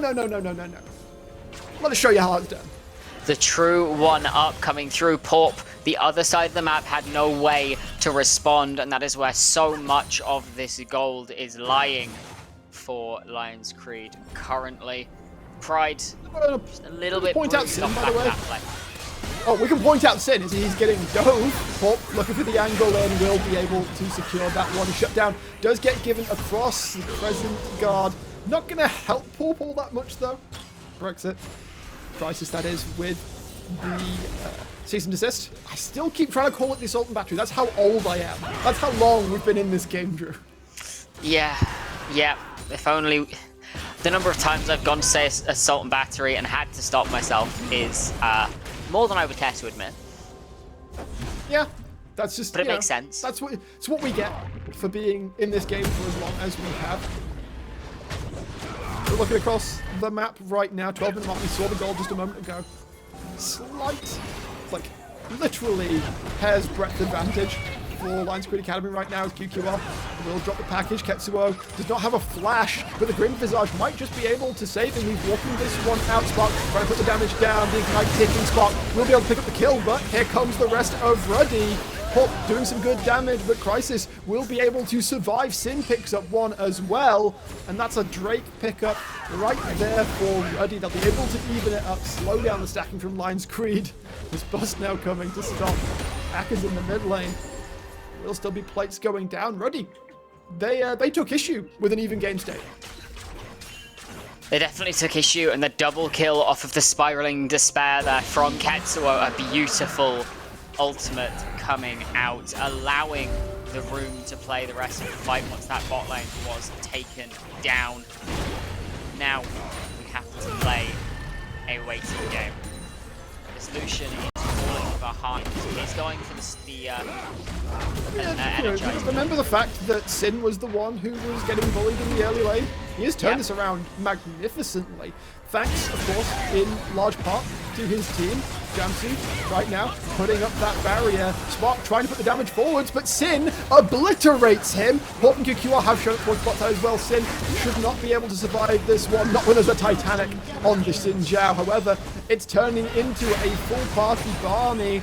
Crushing more catches onto Port, but they are still looking for more. QQR seems to call this one off. They're not going to look for more plates. Instead, pull back. They are comfortable with that 2-for-1 overall. Not a bad fight, generally speaking. Definitely well seen by Lions Creed to allow for the turn on the play just to lose Spark. But ultimately, there's no real objective you can fight for on this bot side. This Herald is the next big thing to look at. And as we can see, the bot side of Ready Painkillers moving down towards it. Bust. Puts a bit of damage onto Akers. You see he's already picked up. Ooh, that was potentially a risky situation. Ketsuo has the level advantage, but Spark is feeling himself here, putting all the damage down, and the culling will detonate the Hui. No amount of despair. However, Spiraling will stop the Ghost Hunter. And I mean, he's going to have dealt with a lot of despair in his life, sure. I think we need to call tech support. Specifically, Huawei tech support. Is the champion not working properly? No, I think it's a bit broken in several parts of the body. Yeah. Yeah. And Spark is still putting the damage in, is able to secure the first turret. Akers is going to try and get in, but the Let's Bounce not able to land, and the Ignite from Spark is enough to force this Zac back. Solution drawing so many resources. So much pressure towards the bot side, absolutely. We are looking for a fight around the Rift Herald, however, Shelly, liking that she's so popular, I think, doesn't have to compete with her sibling anymore, now that the Grubs have taken up residence in the Baron Pit in the early game. It does look like Ruddy, instead of trying to go for the Herald trade here, they're going to try and prioritize taking down this mid-tier 1, even up the tower score, obviously, the tier 1, as we say over and over and over again, it is the most important tower to get down in the early game. Akers is literally only able to clear the wave into Spark. It's only the movement of the rest of Ruddy towards bot lane that makes Spark have any fear in him. QQR now going to step forward to try and help Spark out. Ruddy, they'll be able to take him down eventually, perhaps. He's doing okay, actually. Akers may be able to score it. Jamsu has to flash away. Sin putting the damage down, though. Heathen does not drop, as QQR will be able to punish Sin. Spark takes down Akers on less than 100 health under the tower, and the dive goes horribly wrong for Ruddy. A beautiful turn back from Lions Creed. Spark plays the fight beautifully, pixel perfect in fact, and allows to play the rest of the fight stellarly. This Pride is running away with whatever painkillers Ruddy were trying to ship, and now it's their job to bring them back. The advantage swings back towards Lions Creed Academy. We've got a Drake coming up 110. We are, of course, onto the Ocean Rift, which is a very, very nice thing to see for either of these compositions. If you're Ruddy right now, you're looking at the Corki, especially the Corki. Or you're looking at the Hui, you're looking at the Varus. Like, having that extra regen into poke like that is going to be so valuable coming to those later fights. Definitely going to mean the world, and if we can get that buff going as well. the Soul even going as well. It's going to be very hard to kill some of these frontliners. Cassante, Zach, Braum, just kind of going to sit and face tank for a while. That they are. 17.5 minutes right now. Gold lead closing around 3k for Cabbage Creed. Well for themselves right now, but as we've seen, these fights have really been on a knife's edge for most of this time. The Ducks are far from giving up damage. He's dropping down onto Spark. Spark will not mean his death, however. Bob has to step away after local fissure. In comes QQR with the package. Gets one, flashes away. The big one does not quite kill. Pull reflection will keep the way alive. It's Jamsu who is the price that is paid for that play by Ready, but they get most of their carries out. They will have to get across the Dragon as well.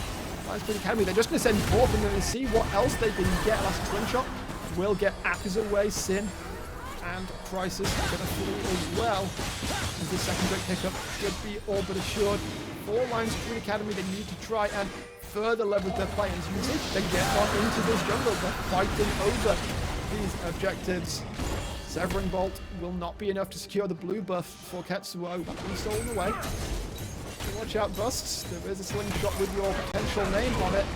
Mid lane, in fact, they go for Pop. They're going to try and land the stun. Present Guard, however, sends them flying away. The rest of Lions Creed Academy closing in. The wave is removed, however. Ruddy will hold on to that tower for just a little bit longer. I'll let you take a break, Brackus, because you've been going, never mind. Okay, fight's over. You've been going for a while. I think it's only fair to let you catch your breath. And it is looking to be a very, very difficult game. And I will, never mind. Gets caught. That's a lot of ultimates. No amount of breathing life is going to save you, my friend. Crisis looking to get in towards Heathen, but Blast Cone will just about keep him safe. And it will be like for like. Blue buff stolen, red buff stolen. A good catch onto Spark, and now Porp is in the eye of the storm. He's just able to walk it out back. Jamsu has got his back.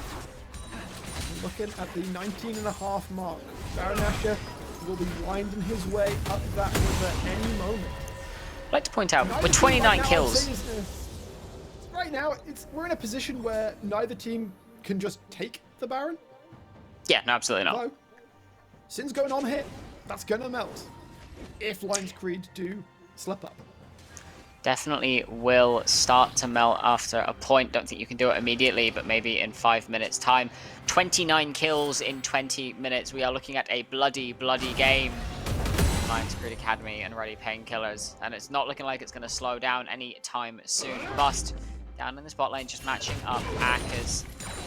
Sin and Jamsu moving into this mid lane as we see a lot of focus towards this top side from Lions Creed. Looks like they're just trying to set vision up around this Baron, which, from what I can tell, the area pretty even in vision, but the bot side completely dark.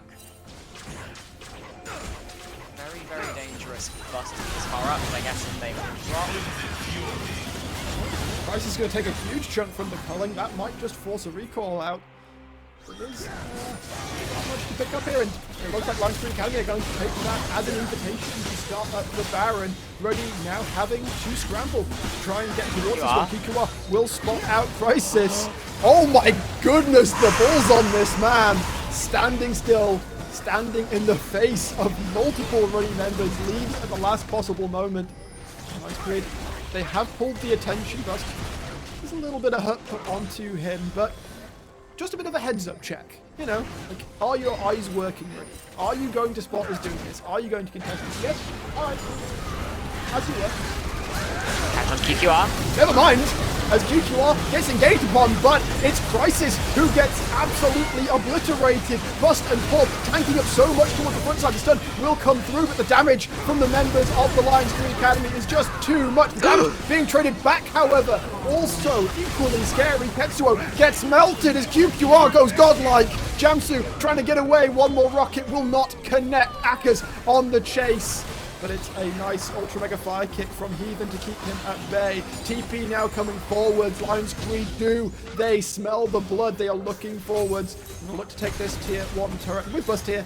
Demolish should be a pretty done deal. Lions Creed They're taking these advantages, they're growing them now up towards 4K lead. Looks like Jamsu may have just stepped a bit too far forwards. Buddy. Oh dear. Oh dear. Well, Akers dropping quite low, but that healing is, as always, quickly down and impressive. We'll continue this hook out. Don't worry, Jamsu hasn't gone anywhere. The Academy will abscond with their advantages. They look back towards the Baron for a second, but with the next Drake coming up in 45 seconds, potential soul point for them, they're going to hold off.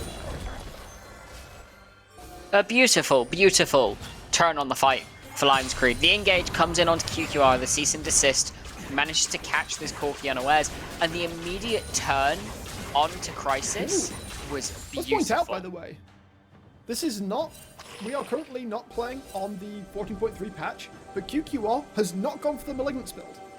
We're seeing Eclipse, we're seeing Muramana, we're seeing Trinity Force. I quite like the Trinity Force build into such a big front line. Yes. Yeah. It just allows you that little bit more room to just start melting through them with autos, and you're not as reliant on your rockets to really get you through. Right now, ready? They have been muscled out of the river for now. Ketsuro is there. Vision right now will rock the spiral into despair. It does land onto Spark as well. The damage not quite going to be enough. Crisis going forward, looking for the damage. Pop and Bust trying to make damage onto Akers Matter, but the healing is just too much. Unfortunately, the healing is also too much onto Spark, as Pop will be able to pick up the Dragon. Akers will drop as well. Sin and Jamsu on the run.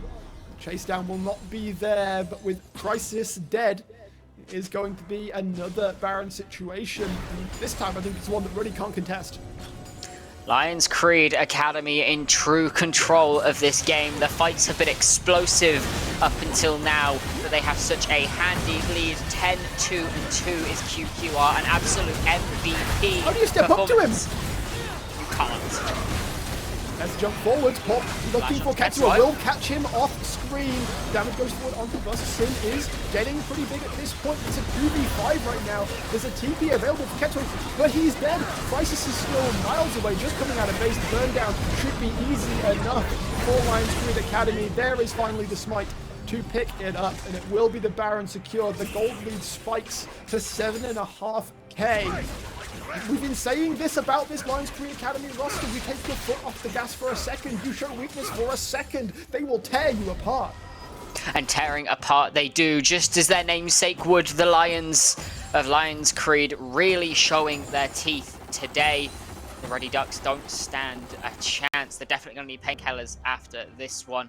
It's going to take a minor miracle to bring this game back, but it is doable. All it takes is 1 or 2 good fights where Sin is allowed to free fire, and this game very quickly turns. You've got to deal with this man on your screen as well, though. QQR on this Corki. 3 items completed, well on the way to a 4th.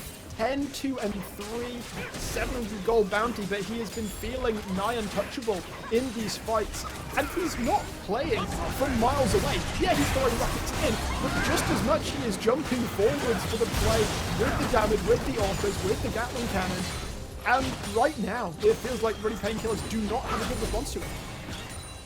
There's no easy way onto the Corki. Sure, you've got the cease and desist, but he just Valkyries away, as now we see again. There is a cease and desist, but look where it's put Crisis. He is in a Crisis, tries to get out with the Vault Breaker. Spark is there, ready to receive him, however. Just now jumping forwards, they're going to try and knock down this turret. Very lacking in waves, though. They can protect the siege minion. It's going to take a little while for that to be secured as Spark jumps forward, but crushing more, not able to find him. Akers looking for the angle in. The healing is incredible on the Zac. Pop not feeling too scared. The Karens are still nigh untouchable. QQR and Spark still more than willing to fire away. They're looking for the damage in. They may be able to break the inhibitor happening here. Again, Akers looking for the angle in, they're trying to find the catch. Pop goes low, but it's Akers that takes most of the damage. Pop will eventually drop to Sin. Spark jumping forwards. Not quite going to be enough though. Akers dropping so low. Sin drops the shielding from Heathen after the flash isn't enough, and the Milio is in a very, very rough spot. It should be easy as pie for Crisis to clean that up. QQR now on the run. Crisis thinks about chasing, but chooses eventually not to. It's just getting melted down with Meanwhile, autos. look at Bust towards the top side though, the bot side rather. Burns down Ketsuo in the 2v1. Almost looked like he was going to chase down Akers as well. And this top mid lane duo taking the fight on their back as Lions Creed Academy will break open the base. One inhibitor down already. The mid lane one is sure to follow too. Already, now 10k in the hole. How do you come back from this? Very, very difficultly 10k down, as you mentioned, and what looks to be a good fight, an overstep from the bot lane of Lions Creed Academy is still turned around by QQR and Bust. It's seemingly impossible. There is ways to come back, but they're not easy by any means. At this point, you are praying for Lions Creed Academy to slip up in a major, major way. 45 seconds on the next dragon. Will this be where that slip up comes from? Really gotta hope if you're already here, because the timer for you is very, very short if that Ocean Soul gets picked up by Lions Creed Academy. 2 minutes until Baron as well, but I don't know how much this team need it. Look at QQR. Spear of Shojin now added. Bust has picked up the Jack Show as well. So now, going to be even harder to kill on a character that was seemingly nigh impossible to kill earlier in the game. It's the jump in from Akers. Oh my Ketsuo's already dead! There was a way there, I think. Meanwhile, QQR though jumps far too aggressively, gives over the shutdown. This might just be that mistake that we were talking about, Jika. There's the pull back onto Spark. Akers still trying to get the damage down. Pop providing a great front line for him. Rust now coming from the side though. Spark is down. It's all on the Xin Zhao and the K'Sante. Pop dropping low. Now it's all on Bust. He's got a lot of health. He's very tanky. But Ruddy, they don't care. They are going to melt him down. They are going to punish the Lion Creed overstep, and they can stop the Drake stacking, or at least hold it off for a little while. Oh my lord. Casticus at its finest.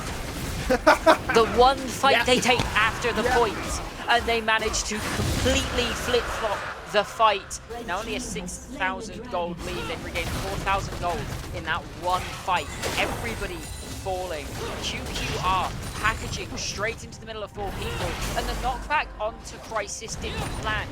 The cease and desist was channeled perfectly to avoid being knocked aside by that Valkyrie. That was... Let's not overstep here, by the way. Ruddy, that was a fantastic fight. A great way back into the game. They pick up their second Drake. They deny the soul. They are still 5k down. They are still facing down QQR's Corki. That was an uncharacteristic mistake this game. Very big overstep.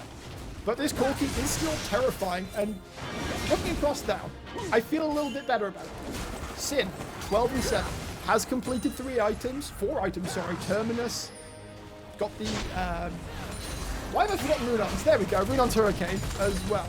Going to be melting people in these fights. But because he is on hit, he does need to play at a certain range. And that is a range that QQR is more than happy to stay outside of and fling rockets at him.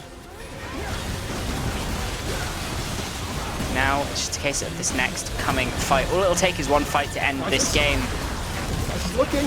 Not able to find it though. Walt will be able to secure the Baron, and that means that will be a GA propped, and that will be a very, very dead Crisis. QQR pick that one up. Lions Creed Academy.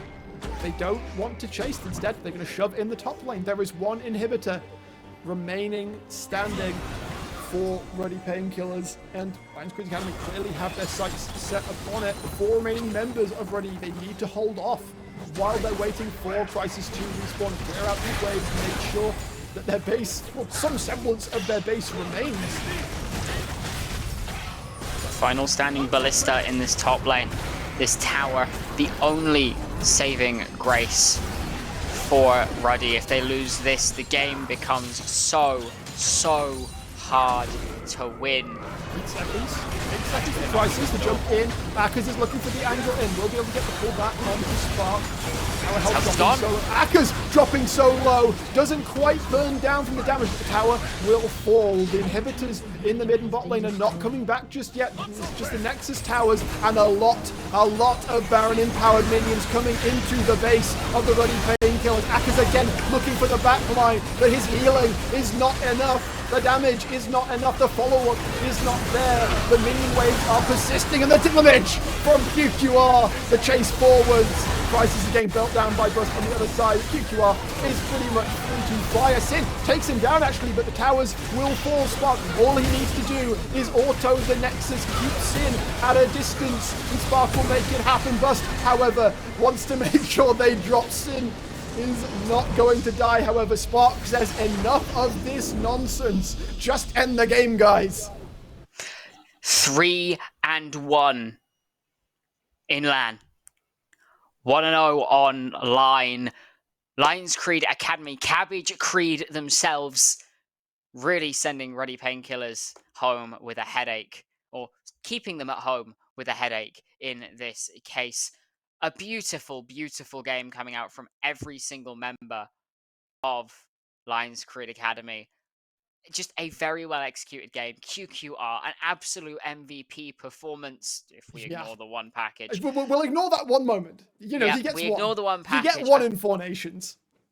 It's absolutely insane that this roster is doing this well into what was one of our titans of last split. Bearing in mind, this Ruddy roster has gone unchanged since that split. A beautiful, beautiful game. As Alex said, that's the first time our top table teams have been going up against each other in Lions Creed Academy. Cabbage Creed, Cabbage Core, whatever you want to call them. They're making that statement. They are aiming for the top, and they don't care what old structures are in their way. The Ruddy Painkillers will have to limp home, put it on ice, be ready for their next game to try and claim the top spot back. We are going to head to a break. We've got one more game coming right up. Oh, thank you so much, production. I almost said I was going to send it to a break. I am remembering last split. Good job, Brackish. We're sending it back to the desk to break down that Lions Creed win.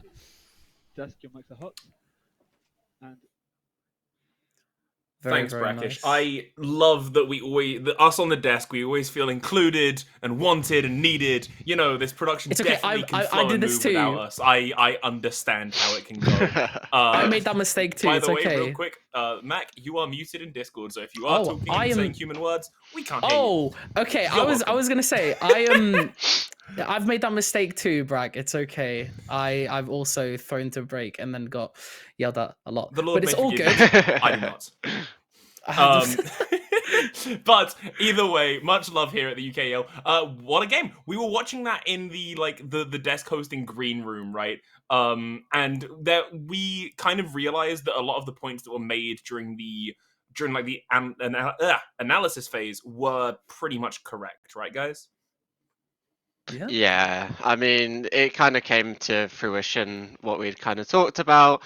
Ruddy couldn't really capitalize on any of the kind of areas that their composition really thrived in. We saw it a couple of times, but not enough to be able to really get a hold of this game. QQR just had a lot of freedom in that game to dish out just ungodly amounts of damage.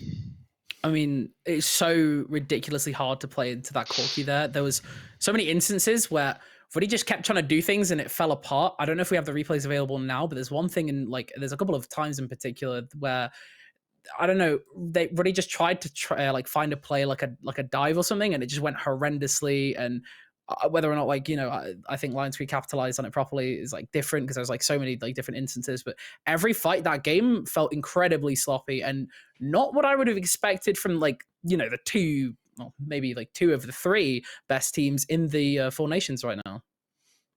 I mean, on that note as well, if we do have those replays up, there was one that we noticed around the 60-minute mark. Ruddy attempted a dive, which I'm hoping we can pull up so I can say about it in real time. But it just kind of came at the wrong time, in the wrong place. Just kind of, you saw the kind of idea that was there fall apart at the seams. It's hard, right? Because I wouldn't want to use the word sloppy to describe it, because there were there were the sparks and there were the ideas there during that game. It was just execution and timing felt a little bit off at some points.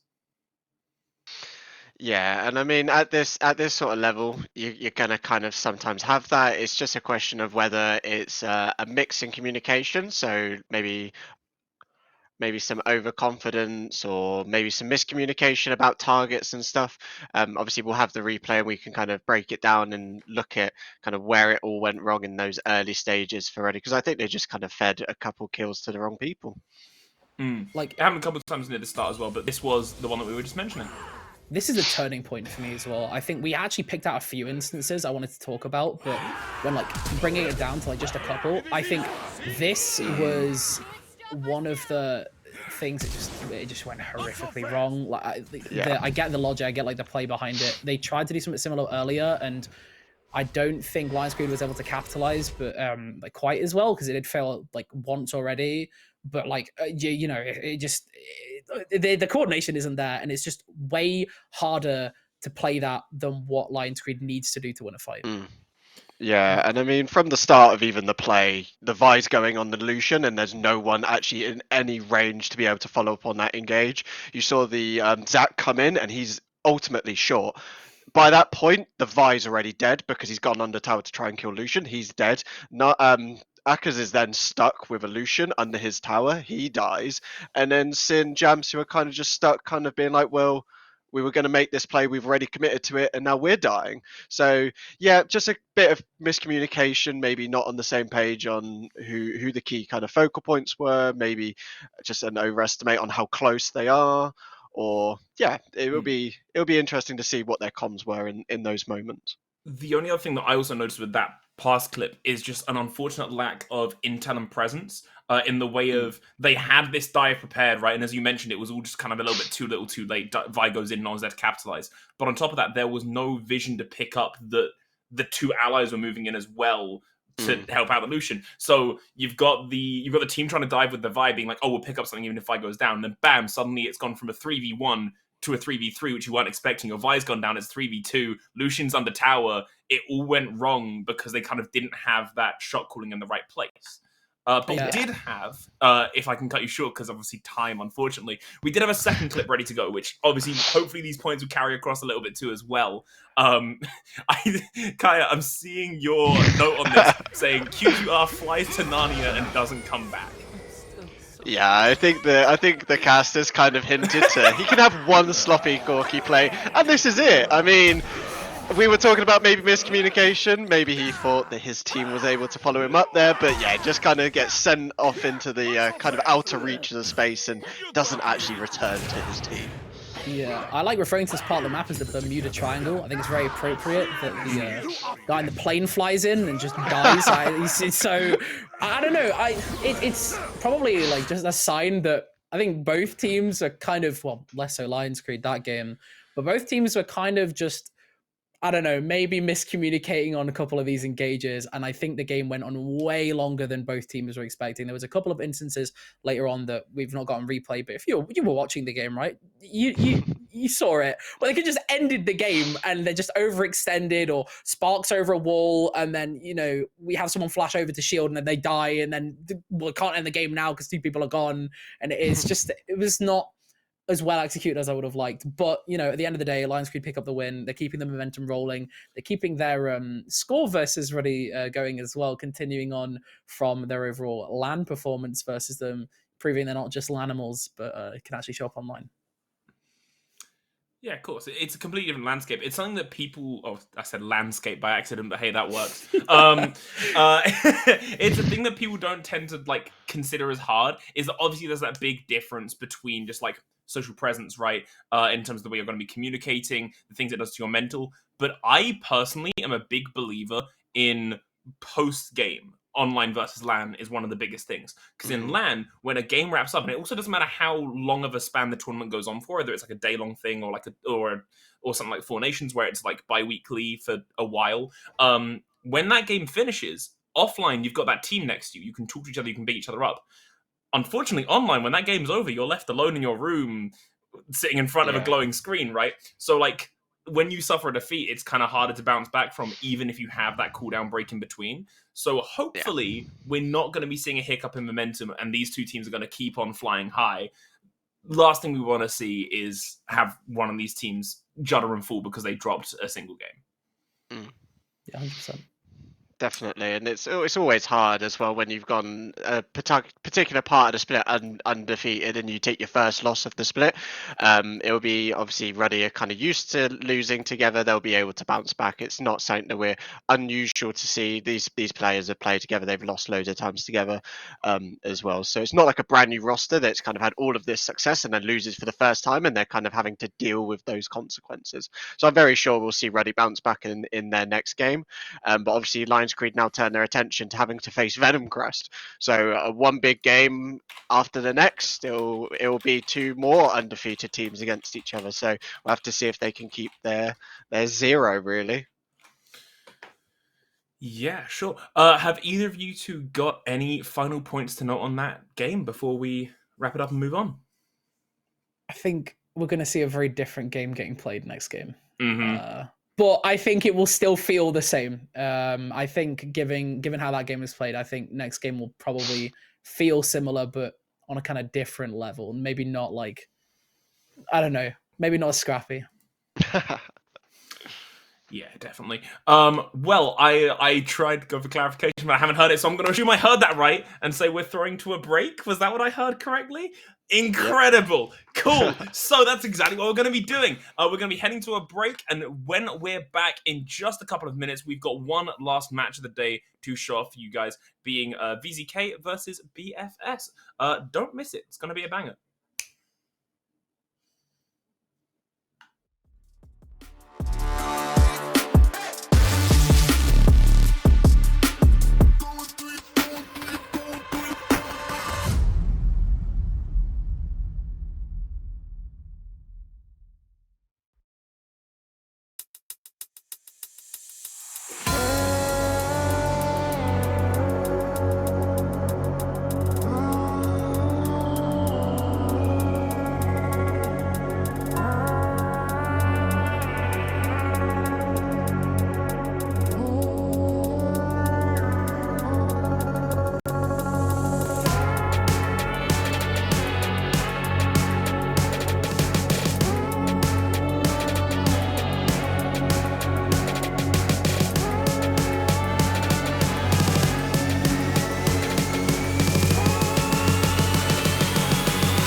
Welcome back. I hope you got a drink. I hope you're settled down nicely again, because we've got our final match of the day. Coming up next, we have VZK versus Belfast Storm. I'm Daleks. I'm joined once again by Mac and Kaya as we're going into the last matchup.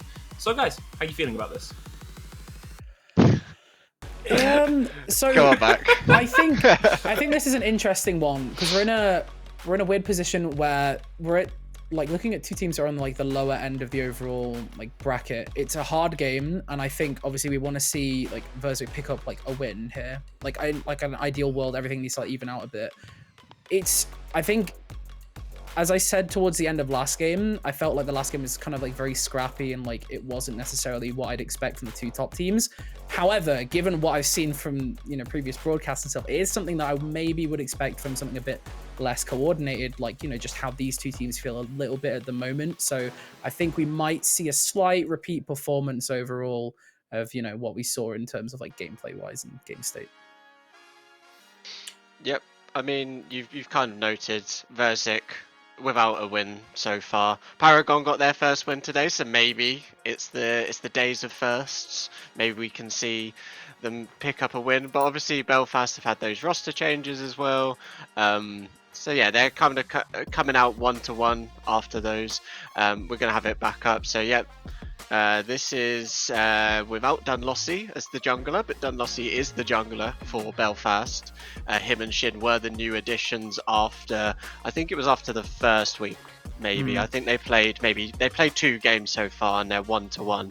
Obviously, one of those losses was against Lions Creed. So yeah, I mean, it's debatable whether these are going to be improving or not improving of what Belfast had already kind of created, or whether that was even the problem to start with. Obviously, it was enough for them to make changes, but we'll have to see over the long term of this split whether it was a good idea to do that. Yeah, 100%. Yeah, definitely.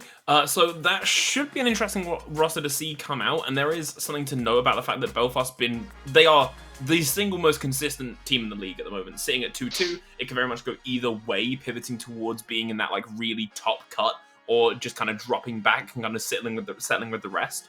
But we are also going to look over at VZK, which was mentioned that they are 0-4. They were one of 2 teams, now they are one of 1 team. So this is going to be a very deciding game about whether they stick at that spot and kind of decisively settle in 7th, or whether they kind of keep neck and neck with Paragon and keep on trying to scrap over, kind of like rising up the rankings. Yeah, and I think especially with VZK as well, I mean, I know people have already spoke about this, but losing Lars was kind of a big hit. Although, and I'm of this opinion that I think Sheeta's good. I think Sheeta is not like a bad replacement at all. Like, some would argue it's still a downgrade, but I think this person's still pretty good and should be good enough to actually, you know, carry a game in the same way that Lars should. So hopefully they can show up today for VZK and, you know, prove some people wrong and get that first win.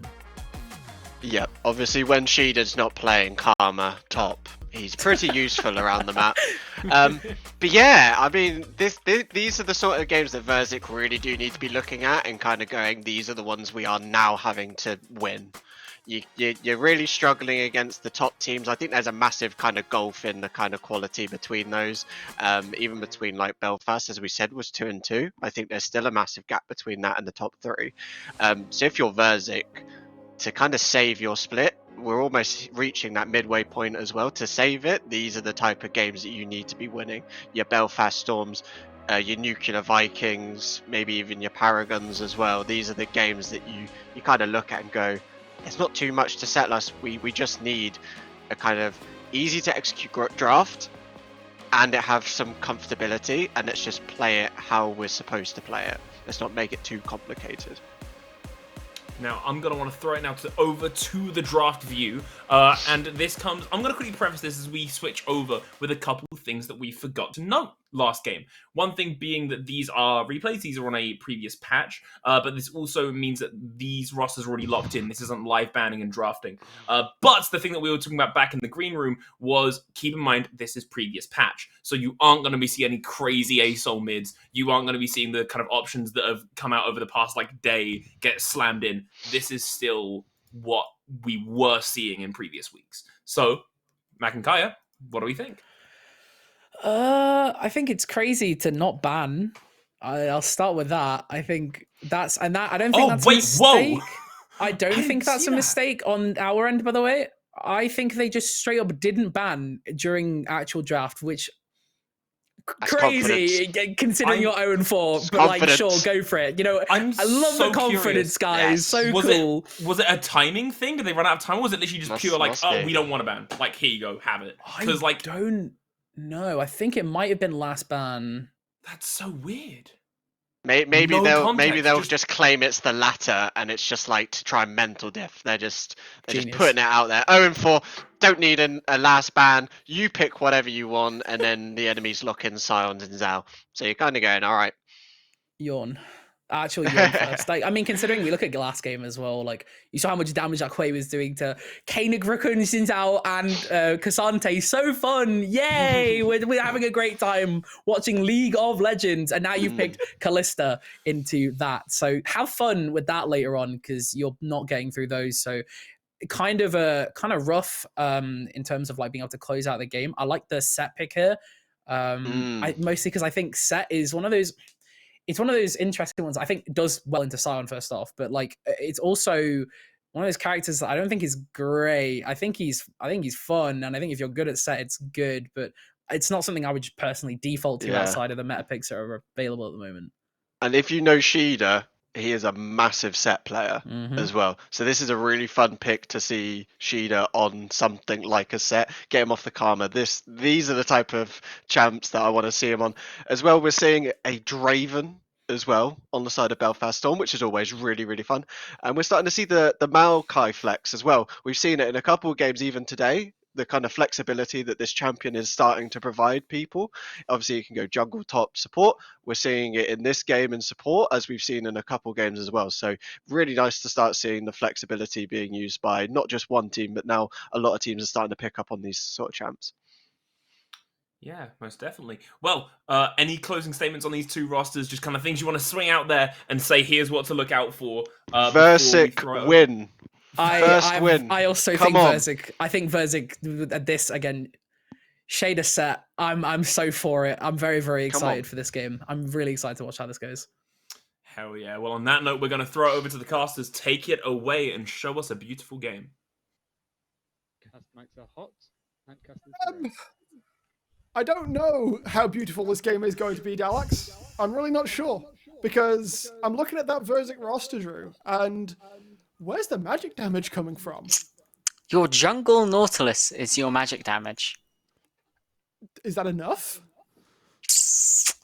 Into Maokai, Xinzhao, and Scion? Absolutely not. No, but okay, LDR is I'm also glad. broken. Okay, I'm glad I'm thinking. That I'm not. Oh wait, hang on. Insane. It wasn't a Nautilus. It was a brand. No, there is a brand jungle.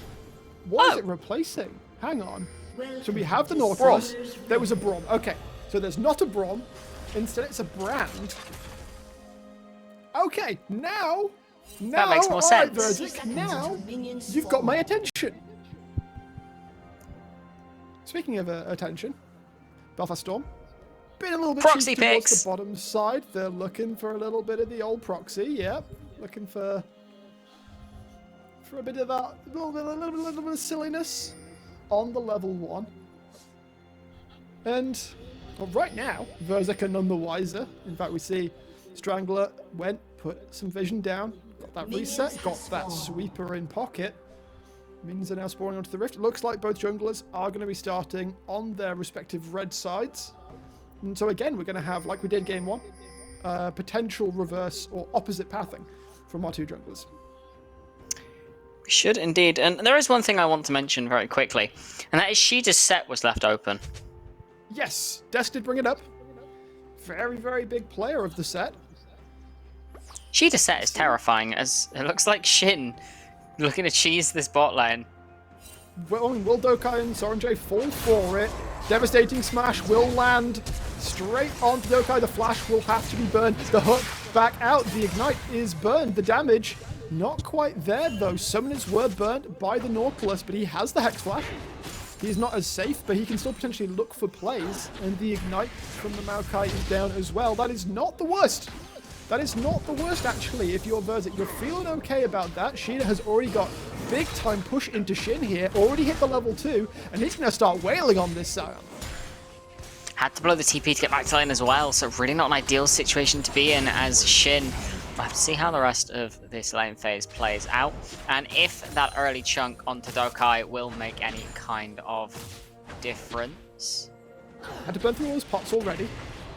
Still has the ignite available. There is the potential turnaround. Of course, we do have to worry about just how strong that Draven is in the early game. Save around one. Be the one playing that one. Of course, any of you who remember last split, we had this guy was the mid laner for DMG, because it wasn't Belfast. DMG UK. It was. Tian was the mid laner for DMG UK. Yes, Tian, that's the one. I'm glad that my knowledge is not failing me of previous split. But yeah, how has this level 1 upset the apple cart? Do you think it's actually affected the early game very much? No, not really. Looking at it, I mean, bot lane's always going to be a bit explosive. It's Kalista Draven. There's going to be a lot of fighting down there early. No doubt. And the top lane was always going to be a bit of a shove fest from Sheeta, so I can respect the initiative from Shin to just try and take some kind of early advantage in the bot side. But ultimately, I don't know if it's going to make a huge difference.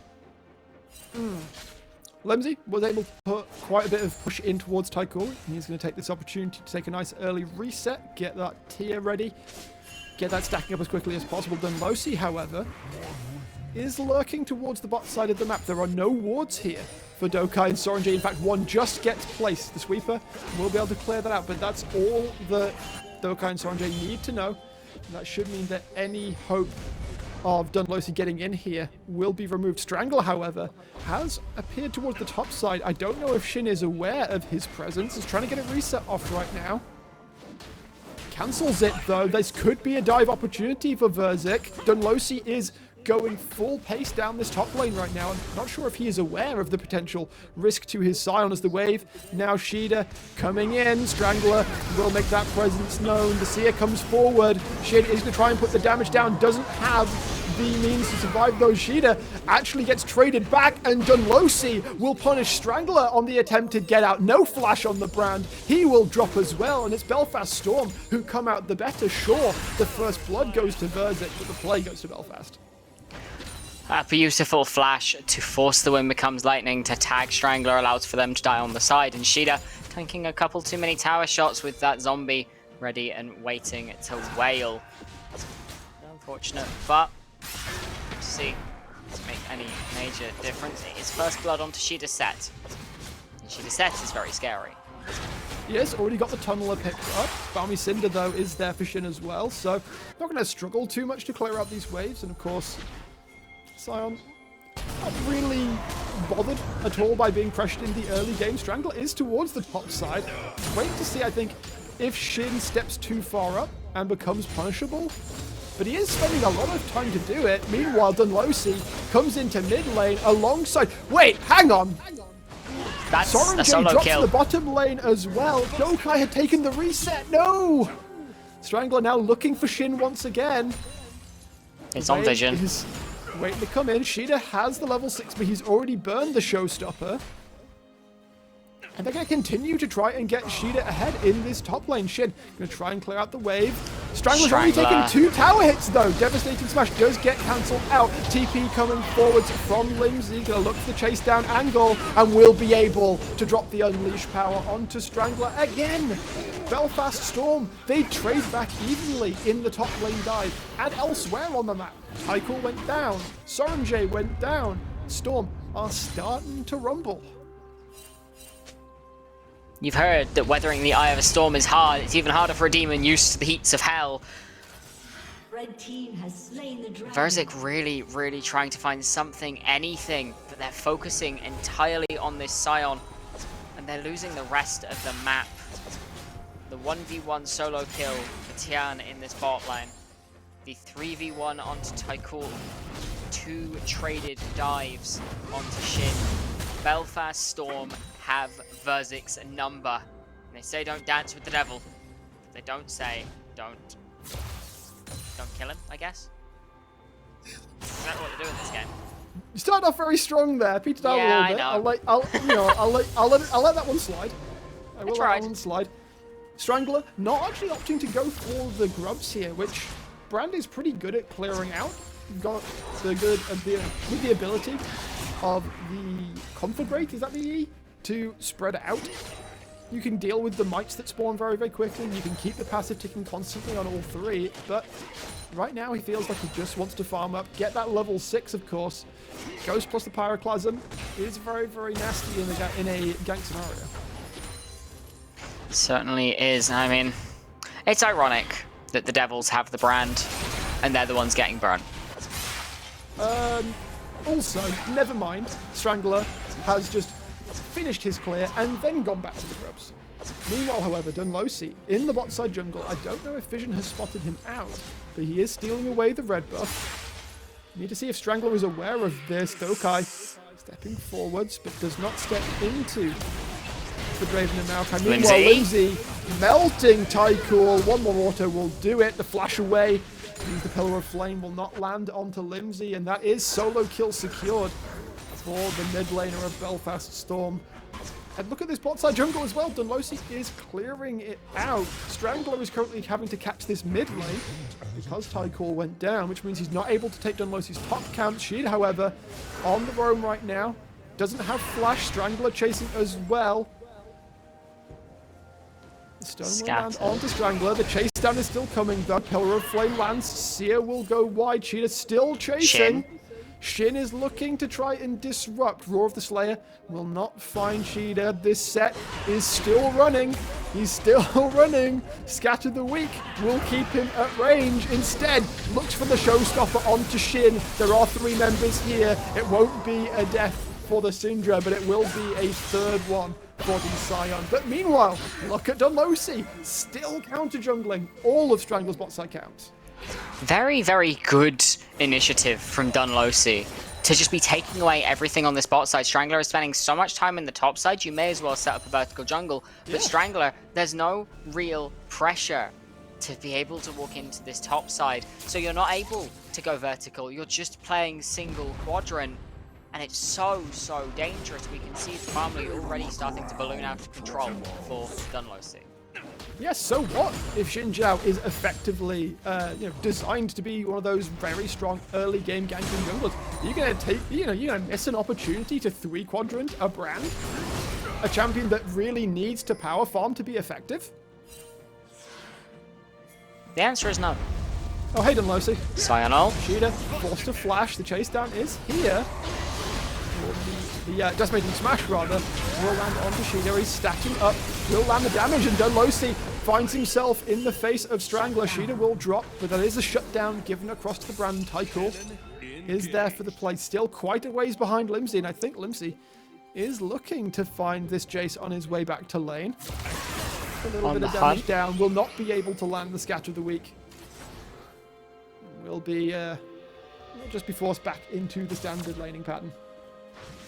Timur looking for something. Quite happy to leave this Draven on their own at this point. The Collector now secured for Tian in this bot lane. Makes Soren Jade's life very hard. Yeah, you're not winning the 1v1 in that situation. Especially when you don't have an ultimate. Like, you're bound. Yes. Your bound friend, Dokai, he's now close enough, but when Fate's Call's not available, it's looking a little bit rough. Shin feeling a little bit rough as well. No ultimate. Will have to flash over the wall. The chase down is still potentially on. We see Tycool could potentially come out of mid lane, but Lindsay can do the same. Scatter the Weak is going to be very good at keeping the Scion safe, and Shin has done so well absorbing all of this pressure. Yes, he's taken a lot of deaths. 3 of the 4 kills that VZK have picked up have been onto the Scion, but also 3 of the 4 kills that VZK have picked up have been onto the Scion, a champion who just does not give a damn. Then health scaling is now. It looks like Strangler's just dead. Limsey That's might cool. explode as well, though. The passive comes through. Tycho will be able to pick that one up, but will he be able to get out of this one? Nature's Grasp coming forwards. Dunlosy should have a field day picking this one up. Timmer. For a second, I wondered if they were going to try and hand the extra gold over to the Maokai. They do not. Third kill for Dunlosy. Has the Sundered Sky in pocket. Doing very, very well with that early gold advantage. Just very, very happy is Belfast Storm with their current setup, looking to get their second dragon of the game.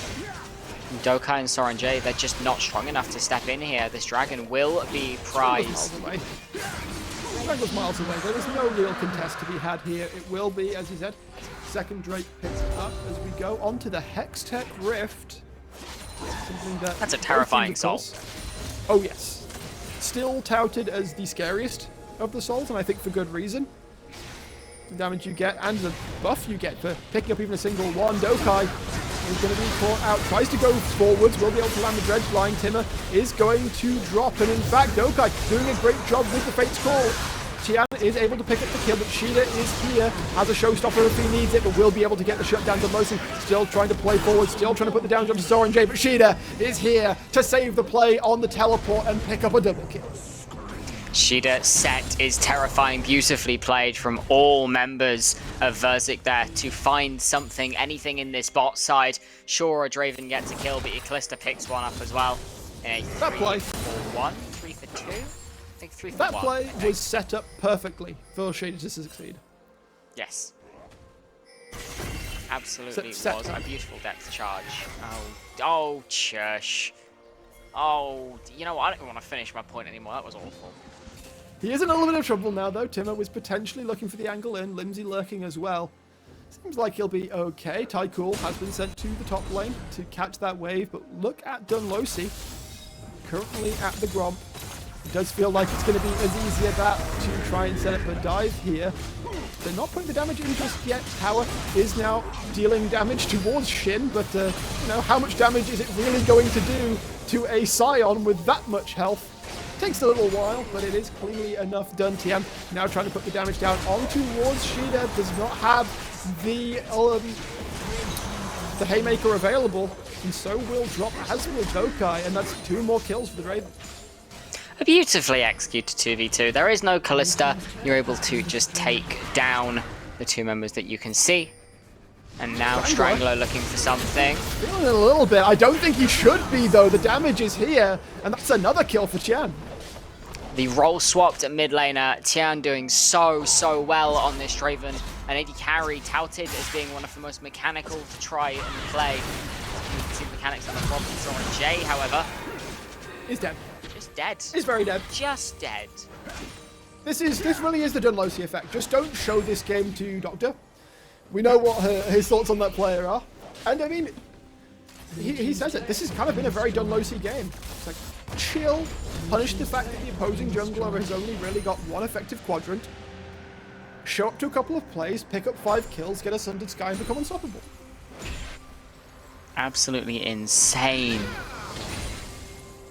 what's going on in this game. Belfast Storm just playing pixel perfectly to their win cons. Limsey, Tian, Dunlosy all doing so well. Of course, Dunlosy on that Tempest roster that was a bit of a miracle roster last split is now back to make it happen again. Div 1. Yeah, looking to bring Belfast Storm back to the top as they once were. Of course, Belfast Storm underwent so many roster changes in between last split and this. But this to me is a game of proof as to whether or not these roster changes they made since the start of this split and now are going to be what helps them. Forwards, Shida looking for the angle in. No ability to land the showstopper, and there's some damage onto Chan, but that really is it. And from this position, Shida might now be in some trouble. In fact, there's the Nature's Grasp coming across. They do not opt for the engage. Instead, the front line doing their job just fine. Instead, the blue buff will be the prize. Shelly, of course, up and available as well. And Strangler, right now, has no choice, really, but to just capitulate. Go clear out what bot side camps are there. There's a minute until the next break, but Belfast Storm, after taking this down, of course, you get the empowered recalls on everybody who participated. They could have taken a reset if they wanted to. Instead, they're going to continue this pressure. And continue the pressure they can. They're oh so strong at this point. 2 items on this Draven, an item and a half. And those on 2 most items other are carries. collector eye edge. I Yep, don't know. it's a lot of I can't damage. think of 2 more scary items in combination. Timur takes a bit of damage, but not going to be smarting all that badly. Has a splash available. Has Ignite too. Some pressure forwards. Dokai trying to find the angle forwards, but Wait, Sheeta? to do so. Instead, Sheeta is going to put the damage down onto Dunlosi with the showstopper. Will pick up the shutdown as well. Tycool dropping low, but he's doing okay. Can keep hitting. A Strangler will burn down Timur eventually. And Verzik seem to have found their perfect fight. Dokai goes down, but Sheeta is still unleashed. Sorenge trying to make the damage happen as the Haymaker will land onto Shin as well. It's just Limsey and Tian. Big parries for sure, but when your front line is non-existent, it is going to have to be them giving up their first Drake of the game. Sheeta, got to be careful though. You can't be stepping up to these guys unchecked. A good fight coming through from Verzik really cements themselves back into this game. Still in about a 4,000 gold lead in favour of Belfast Storm. But a couple more fights like that and things might really start to turn in Demon's favour. Close up the gold a decent bit. However, towers, they are quite a bit behind.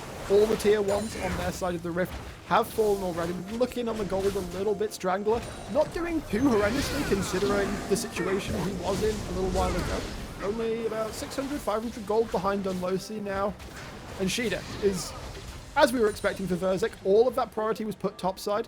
He is 1,000 gold up on Shin. He has been making his presence felt, most importantly, in all of these plays. But you look towards the bottom side. We look at Tycool, we look at Sorenge. They are very, very obviously behind their counterparts. And those are scary counterparts in the Draven and the Syndra to be behind in this game state. Definitely are. You take one wrong step and you are just dead on spot. Have to see how the next fight goes. Of course, next fight likely going to be around this Baron up in a minute, because with how strong Belfast are, you have to think they're going to look for a 20-minute Baron. I've got to ask, Celestial Opposition, is that actually the correct choice in this game? Is that just like the only choice for Nautilus? Because Slay. it feels so easy for Belfast Storm to be able to knock it off. Slay. Like, Scatter the Weak has crazy range, can knock it off. Saplings can knock the shield off. When becomes lightning, can knock the shield off. It feels like the chance of Dokai not having that damage reduction, which is so important at a key moment, might be his undoing. You have 3 forms of CC that can proc Slay, all giving you and the closest ally a heal and a burst of movement speed. Slay is the play. Yeah, okay. I'm glad you agree.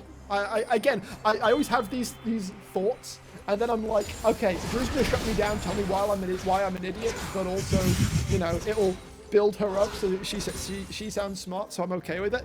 I'm glad to feel vindicated on one of these thoughts for once. Although that's something that is very interesting. It's the Blood Song from Timur instead of the Slay. Maokai is one of these champions that can use Slay so damn effectively, and has opted for the Blood Song, which I have been touting as one is the most broken support item for a while. Oh yeah, no doubt. But I don't know if it's so broken to run it on Maokai. I mean, I guess if you're flash Wing forwards, then the auto might be worth it, but probably not. Sure, but ultimately, you're still like giving up the best stat in the game, which is movement speed. Yeah, very, very true. I do wholly agree in the grand scheme. But right now, we're passing the 20-minute mark. Baron has now spawned onto the Rift. Do we think Belfast's advantage is big enough right now that they could just muscle it? Yeah. Honestly, I think it might be. What are you waiting for then for Verzik, like, to be comfortable fighting in that situation? Second item on Callista is the big one. Get this Callista to... I'm assuming that's our Kraken Slayer. So actually maybe third item, because you need to have that Rage Blade before you can really start to look to fight as Kalista in this situation. Getting those spears out twice as fast is such a help against these healthier targets. It means you execute them significantly higher. With that 20-minute mark passed, we see the Voidborn blue buff will be secured, which means blue buffs for the entirety of Belfast Storm, and ones that of course cannot be stolen either. But most importantly, that was from the blue side jungle, so VZK are denied that. I love this change in the new season. The buffs become mini objectives for those times when Drake and Baron can't be fought over. Like, you can legit fight over these. Would it be as impactful? Probably not, but you can fight over them. Well, you know what I mean, though. Like, it is a genuine benefit to be aggressive, to step into the enemy jungle, to steal it away, because it gives that benefit to your entire squad. It does, and it can be a fight turner. All it takes is that little bit of burn damage coming through from the team-wide red buff to secure a kill sometimes, as we have 15 seconds on this next dragon, and the Nature's Grasp has been popped. Bit of a non-committal ultimate that has to play off the back of this, but it does give full river control across the Belfast Storm. It also breaks the celestial opposition from Dokai. It's going to be a little while until that's back up and available. Trying to go forward. In comes the ultimate from Shin. It finds Strangler, and he has been deleted. Fate's Call is all that saves Dokai, and that will be simple as that. A soul point secured for the Belfast Storm with a jungler off the rift as well for 25 seconds. They can steamroll towards the Baron 2, Jika. Exactly what they're going to do. Soren, walking up to it a little bit there, decided ultimately that it was a terrible, terrible idea. Now sitting on about a 6,000 gold lead still in favour of Belfast Storm. This Baron is just going to balloon that even wider. It won't be long before the base of VZK, the doors, the gates of hell are being broken in by Now putting some damage forwards, but VZK do seem to want to take this fight. Shida, however, gets deleted! Limsey completely removes him from the fight. Dokai taking the damage again. Soranjay wants to do some damage, but the front line just simply isn't there. Dokai taking all the damage. Soranjay trying to do something, but you're putting spears into a Scion, into a Xinjiao. There goes Strangler as well. Tycool, he is also basically just tickling at this point in the game, so they pick up a couple more kills. Timur goes a bit low, sure, but Belfast, they can just linger. They are still on top of a ward. I wonder if they are aware of that fact. Doesn't look like it's going to matter. The Scion ult's back up again and force the flash. Almost. Tycool able to get away. There's the Nature's Grasp. Will land to Soranjay. Again, they will pull back towards the Baron. Strangler still not up for 10 seconds. The TP, however, coming out from Shida, does still have the Showstopper available. Shin spotted out. The aggression is going to come forward. The flash from Shida. He was looking for the Showstopper, but he's being kept at arm's reach. He can't do it. He gets removed. Tian takes him down. Sorin on the run, forced to flash. The Kalista will get away. But again, Shida unable to use the ultimate, unable to have that effect. Just so tantalizingly close to getting the Showstopper off onto somebody big, but not able to do it. One by one into the meat grinder go VZK's players. And the Storm are more than happy to oblige, retrieving gold after gold. Maybe a couple of limbs in there as well. Limsey probably going to be most happy with that. Now that is Baron. No, it wasn't. We can go for it again. So that is Soul Point. So that is essentially a Baron. But when I say so please at this point, we are now on an 8,000 gold lead. Belfast Storm.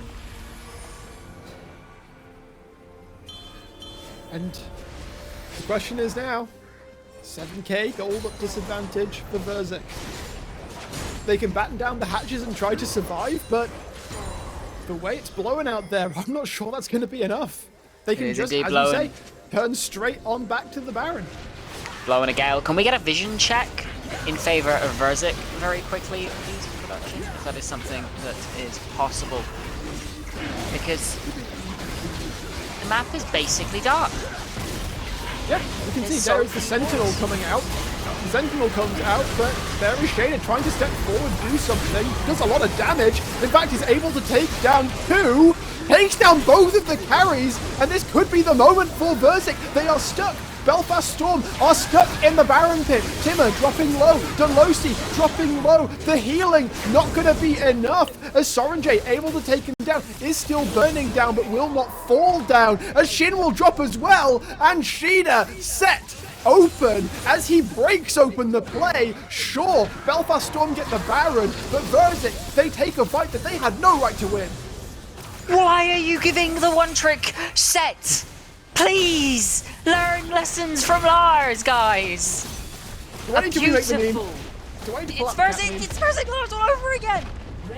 A beautiful play from Shida, completely breaks the game back open. What was an 8k gold lead, now back down to 5. And objectives falling left, right, and center. No Barons on the team left. And a minute until the next dragon. It's sole point for Belfast Storm. But VZK have proven you can fight us once. You win, you can fight us again. We can come back, fight us a third time, see what happens. Now we do have 3 items on Draven, 2 on Syndra, 2 on Zinzao. Going to be a terrifying situation to be in. Yeah. This is potentially concerning. And VZK, this is a breath of fresh air for them. They still have objective bounties available as Shin steps forward into 5 members, is just going to get melted. I don't care how many ultimates you have, Tycoon will be able to block that one off as the waves now start to get pushed forwards. And that's the big front line from Belfast Storm removed. 10 seconds until a potential second Hextech break pickup. Gather Week will land onto Sheena, but he is so tanky at this point. 3 items, Sundered Sky, Strike Breaker, and the Dead Man with another tunneler in pocket. It's a second Hextech. No soul for Belfast Storm as of yet. This is worrying. Has the corner been turned? Has the corner been turned, Jika? The scaling's on favor of Belfast Storm, and yet they're losing these mid-game fights. VZK have somehow found an angle, and they are running with it. They have absolutely nothing to fear, it feels. Yeah, it feels that way. And I am starting to ask a few questions, perhaps. Like, is this truly the return, or the spiritual return, of Lars in the Four Nations? Sheena pulls out the set and is taking Belfast Storm kind of to town in those last fights. At that 3-item point, doesn't have Titanic Hydra, but does have a lot of damage. Isn't the upgraded Tiamat Stride Breaker, so we could still see a Titanic come out.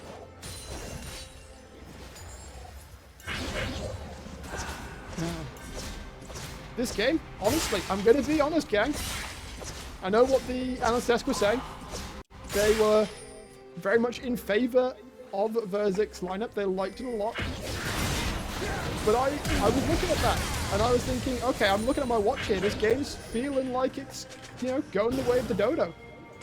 And VZK, they fight all the way back in.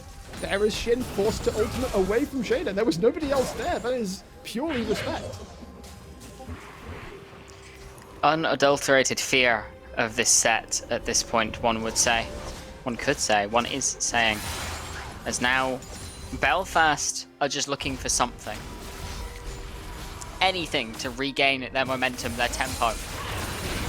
Tycoon might just be that pick. Looking for the angle that he is not quite dropping. He'll be able to get out thanks to the Ginsus, but now Soranjay is the one who might be in some trouble. Should be able to cleanse away if he feels like he needs it, but Timmer's putting a little bit of damage down, but he's really just becoming a bit of a pin cushion. And out will come the ultimate. Dokai. Dokai into the fray. Timmer now drops the chase down is there. Lindsay will remove Dokai, but there is also removed Tian. Dunlosi on the run. The chase down there. Sheena flashing forwards will take down Lindsay, and Belfast Storm might just be falling apart in these fights. Tattered is the Storm. Its eye, its strength waning just that little bit as the demons, they have found their fuel. They have found their reason to dance, to deal. Deal they do. Soul contract slowly falling away. Belfast, they thought they had control. They thought they could keep their get solved. Verzik, they just aren't allowing it. The base is broken open. The first inhibitor tower of the game will go the way of Verzik. A beautifully played 10-minute passage has allowed Verzik so much more room to breathe. They now, as I said, they have that breathing room, and it's Belfast Storm who are feeling just that little bit short of air. They were blustering and blowing, but perhaps they have blown themselves out amid their own fury. A turnaround in that Baron pit. Shida on the set goes in. I thought it was a fool's errand, but he takes down Tian. He takes down Lindsay. He sets up for Verzik to take the fight. And now he's standing ready to carry them over the finish line. 9-6-6. Over 4,500 health. So hard to break through. He's got a Sterax as well. How are you killing this thing? Not very easily is definitely the answer I would give to that question. As Baron is now on the cards. Belfast Storm posturing for it. As we could see another fight for it come out. Looks like they are just going to start it up. It's completely off vision. Totally blind for Verzik, but they are walking in. Problem though, damage coming through onto Dokai, does get pulled out with the Fate's Call. Shin now fighting up against both in bot lane. Down towards Strangler will drop, but in goes Shida, putting the damage down. There is oh my god, Chan deleted! As Soranjay able to take down Delosi as well. Shin and Limsey on the run. To find the catch in. Dokai still looking. There's plenty of hooks. The flash from Soranjay.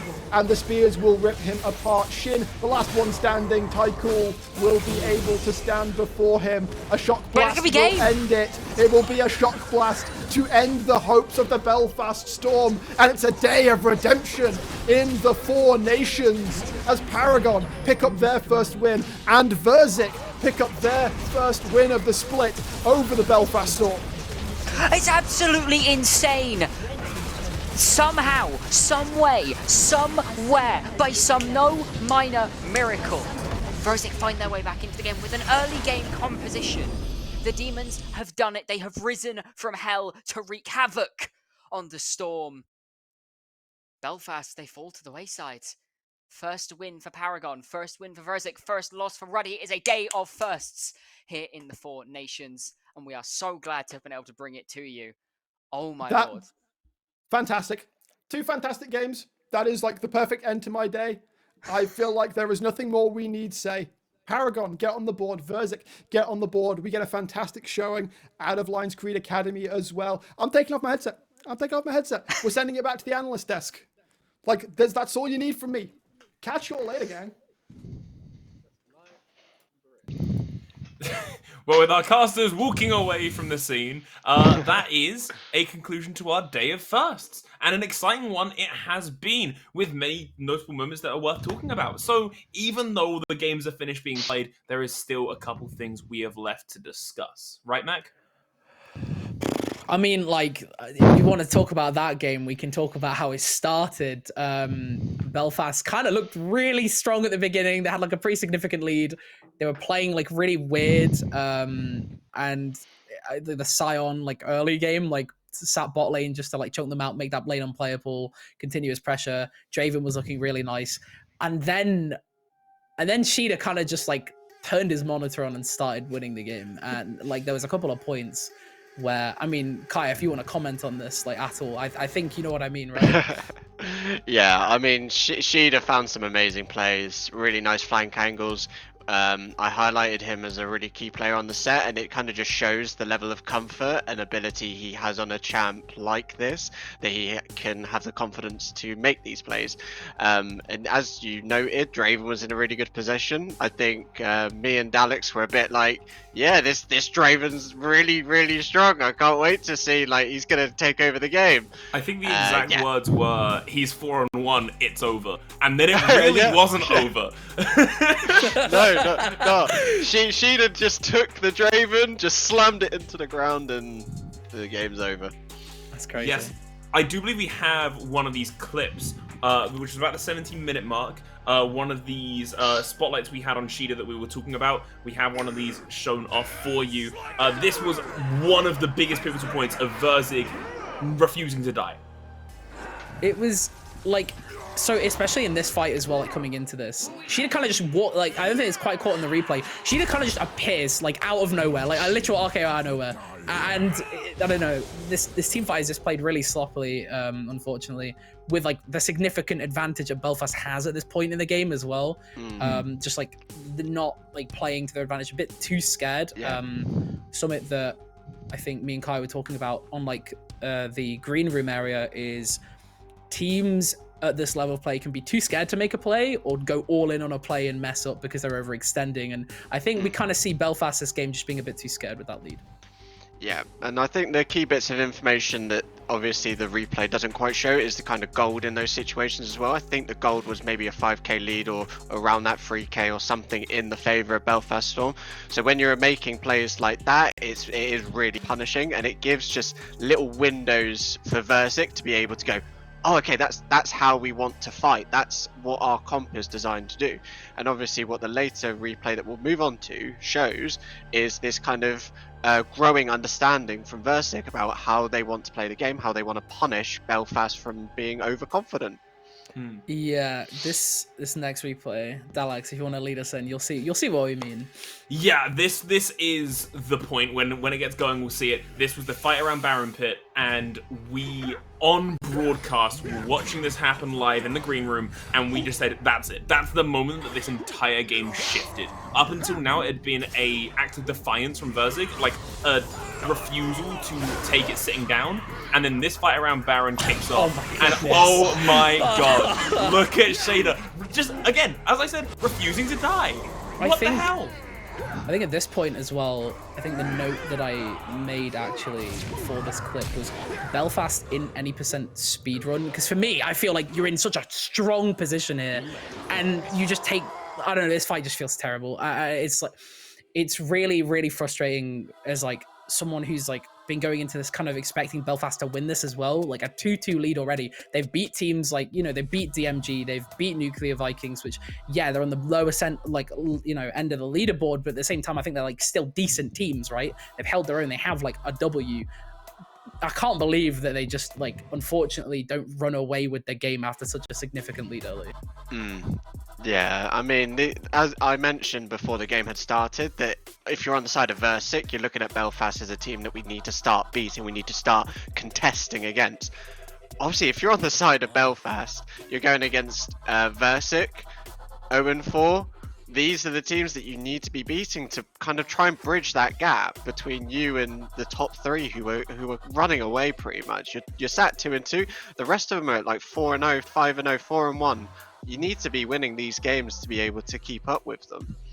The last thing I'll say on that clip, by the way, is that like League is a game where it gets drilled into and instilled in you that like any fight that's weighted in terms of player count is basically a lost fight, like 9 times out of 10. You don't take it. And I'm just watching that Baron clip, and keep in mind, at that point, VZK was still like 3k, 5k. They were still a big amount of goal behind. We were saying in this like other call, oh my god, they're so far behind money-wise, how are they doing this? And then Shader comes in, 1v5, surely nothing big happens. And you see that like, bang, the set E kicks off, and 3 of them drop. And the haymaker from downtown's crazy. It was on perfect targets. Oh my god. This is perfect. I mean, it's so real.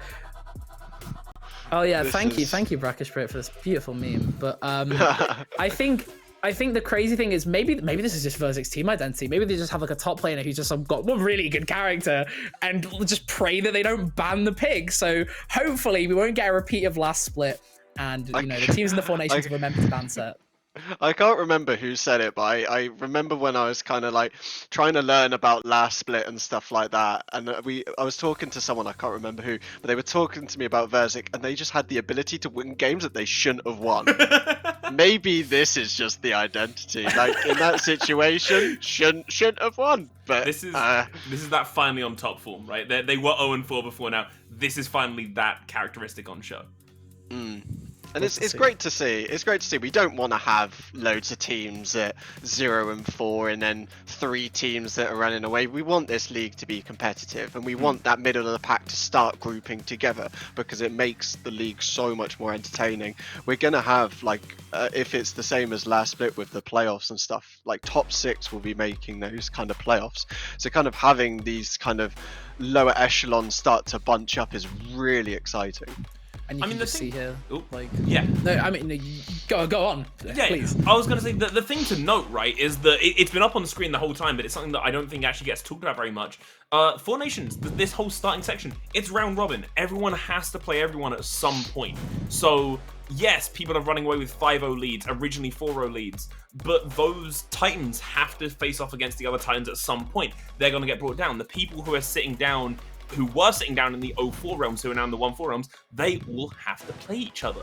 These people are going to elevate themselves, and hopefully you are going to be seeing that all move towards the center split, right? 100%. I mean, Definitely. yeah, I mean, just showing today, Belfast is in top 4, and they lost to the team technically at the bottom. So, you know, it's anyone's game at this point. It's anyone's series, and as you said, it's a round robin. It's a double round robin. So we're going to see some of those top teams going up again second time round. I do want to see some nice adaptation for some of these teams currently at the lower end of the leaderboard. And you know, some teams just need a warm up. You know, and I'm feeling it. I can feel some of these teams on the lower end that they're cooking. Like I just know. Yes, and I mean, we might have already got to the peaks of the top teams. Maybe they've reached their peak as much they can grow as a team. Maybe these kind of lower echelon teams are our late scaling compositions that are just going to scale into the series. Maybe we see some lower bracket runs when we start to get to playoffs. That's what we want to see. We want to see some really exciting League of Legends that is got its flavour of UK. It's got to have that flavour of just UK in it. Otherwise, it wouldn't be the Four Nations. So real. One thing that I did actually want to add completely slipped my mind, but now I've been sitting here thinking about it, has come back to the surface. Do you remember, to go back to the game we actually just watched, VZK didn't have a 5th ban. VZK, the team that came back from nowhere, they were the team that didn't have the 5th ban. It wasn't even That's Belfast. what it was. Huh? It wasn't a Baron throw. It wasn't a miscommunication. There was no macro pour. It was the 5th ban. They've been in the head. It's actually been planned since champs. Like, you know what? Whoever's coach, that was an insane draft, guys. Well done. You're insane. I'm like crazy. I need the advice. Like, hit me up. I want to talk about it. Like, that's crazy. Hell yeah. But that was my takeaway point from today. We'll go down the line, say everyone else's like takeaway point from the day. So my one is maybe bans aren't necessary. Maybe we should run no ban compositions and just see what happens. So new meta Mac, from the UK. Mac, what do you think? I think we're about to start getting funny. I think next week is the beginning of the funny. It's engaged. UKL's about to get a little bit goofy. That's my takeaway. And then Kaya. My takeaway next week, Lions Creed Academy, Venom Crest Serpents. One of these teams is going to remain undefeated. The other is going to be joint with Ruddy as well. We've already seen one team fall to Lions Creed. Will it be Venom Crest? Will it be Ruddy? Will it be Lions Creed, who are kind of that top team? We need to find out who are the top teams going into the midway point. So that's the massive one to take away for next week. Well, 3 very different ideas, 3 very different takeaways, and a hell of a lot of weeks left here at the Four Nations by the UKEL. But I believe that's us done for the day. So unless production about to shout in my ear and tell me that I'm guiding us down the wrong pathway, that's been us. I've been Dallas, that's been Mac, that's been Kaya, and I think that's us signing off.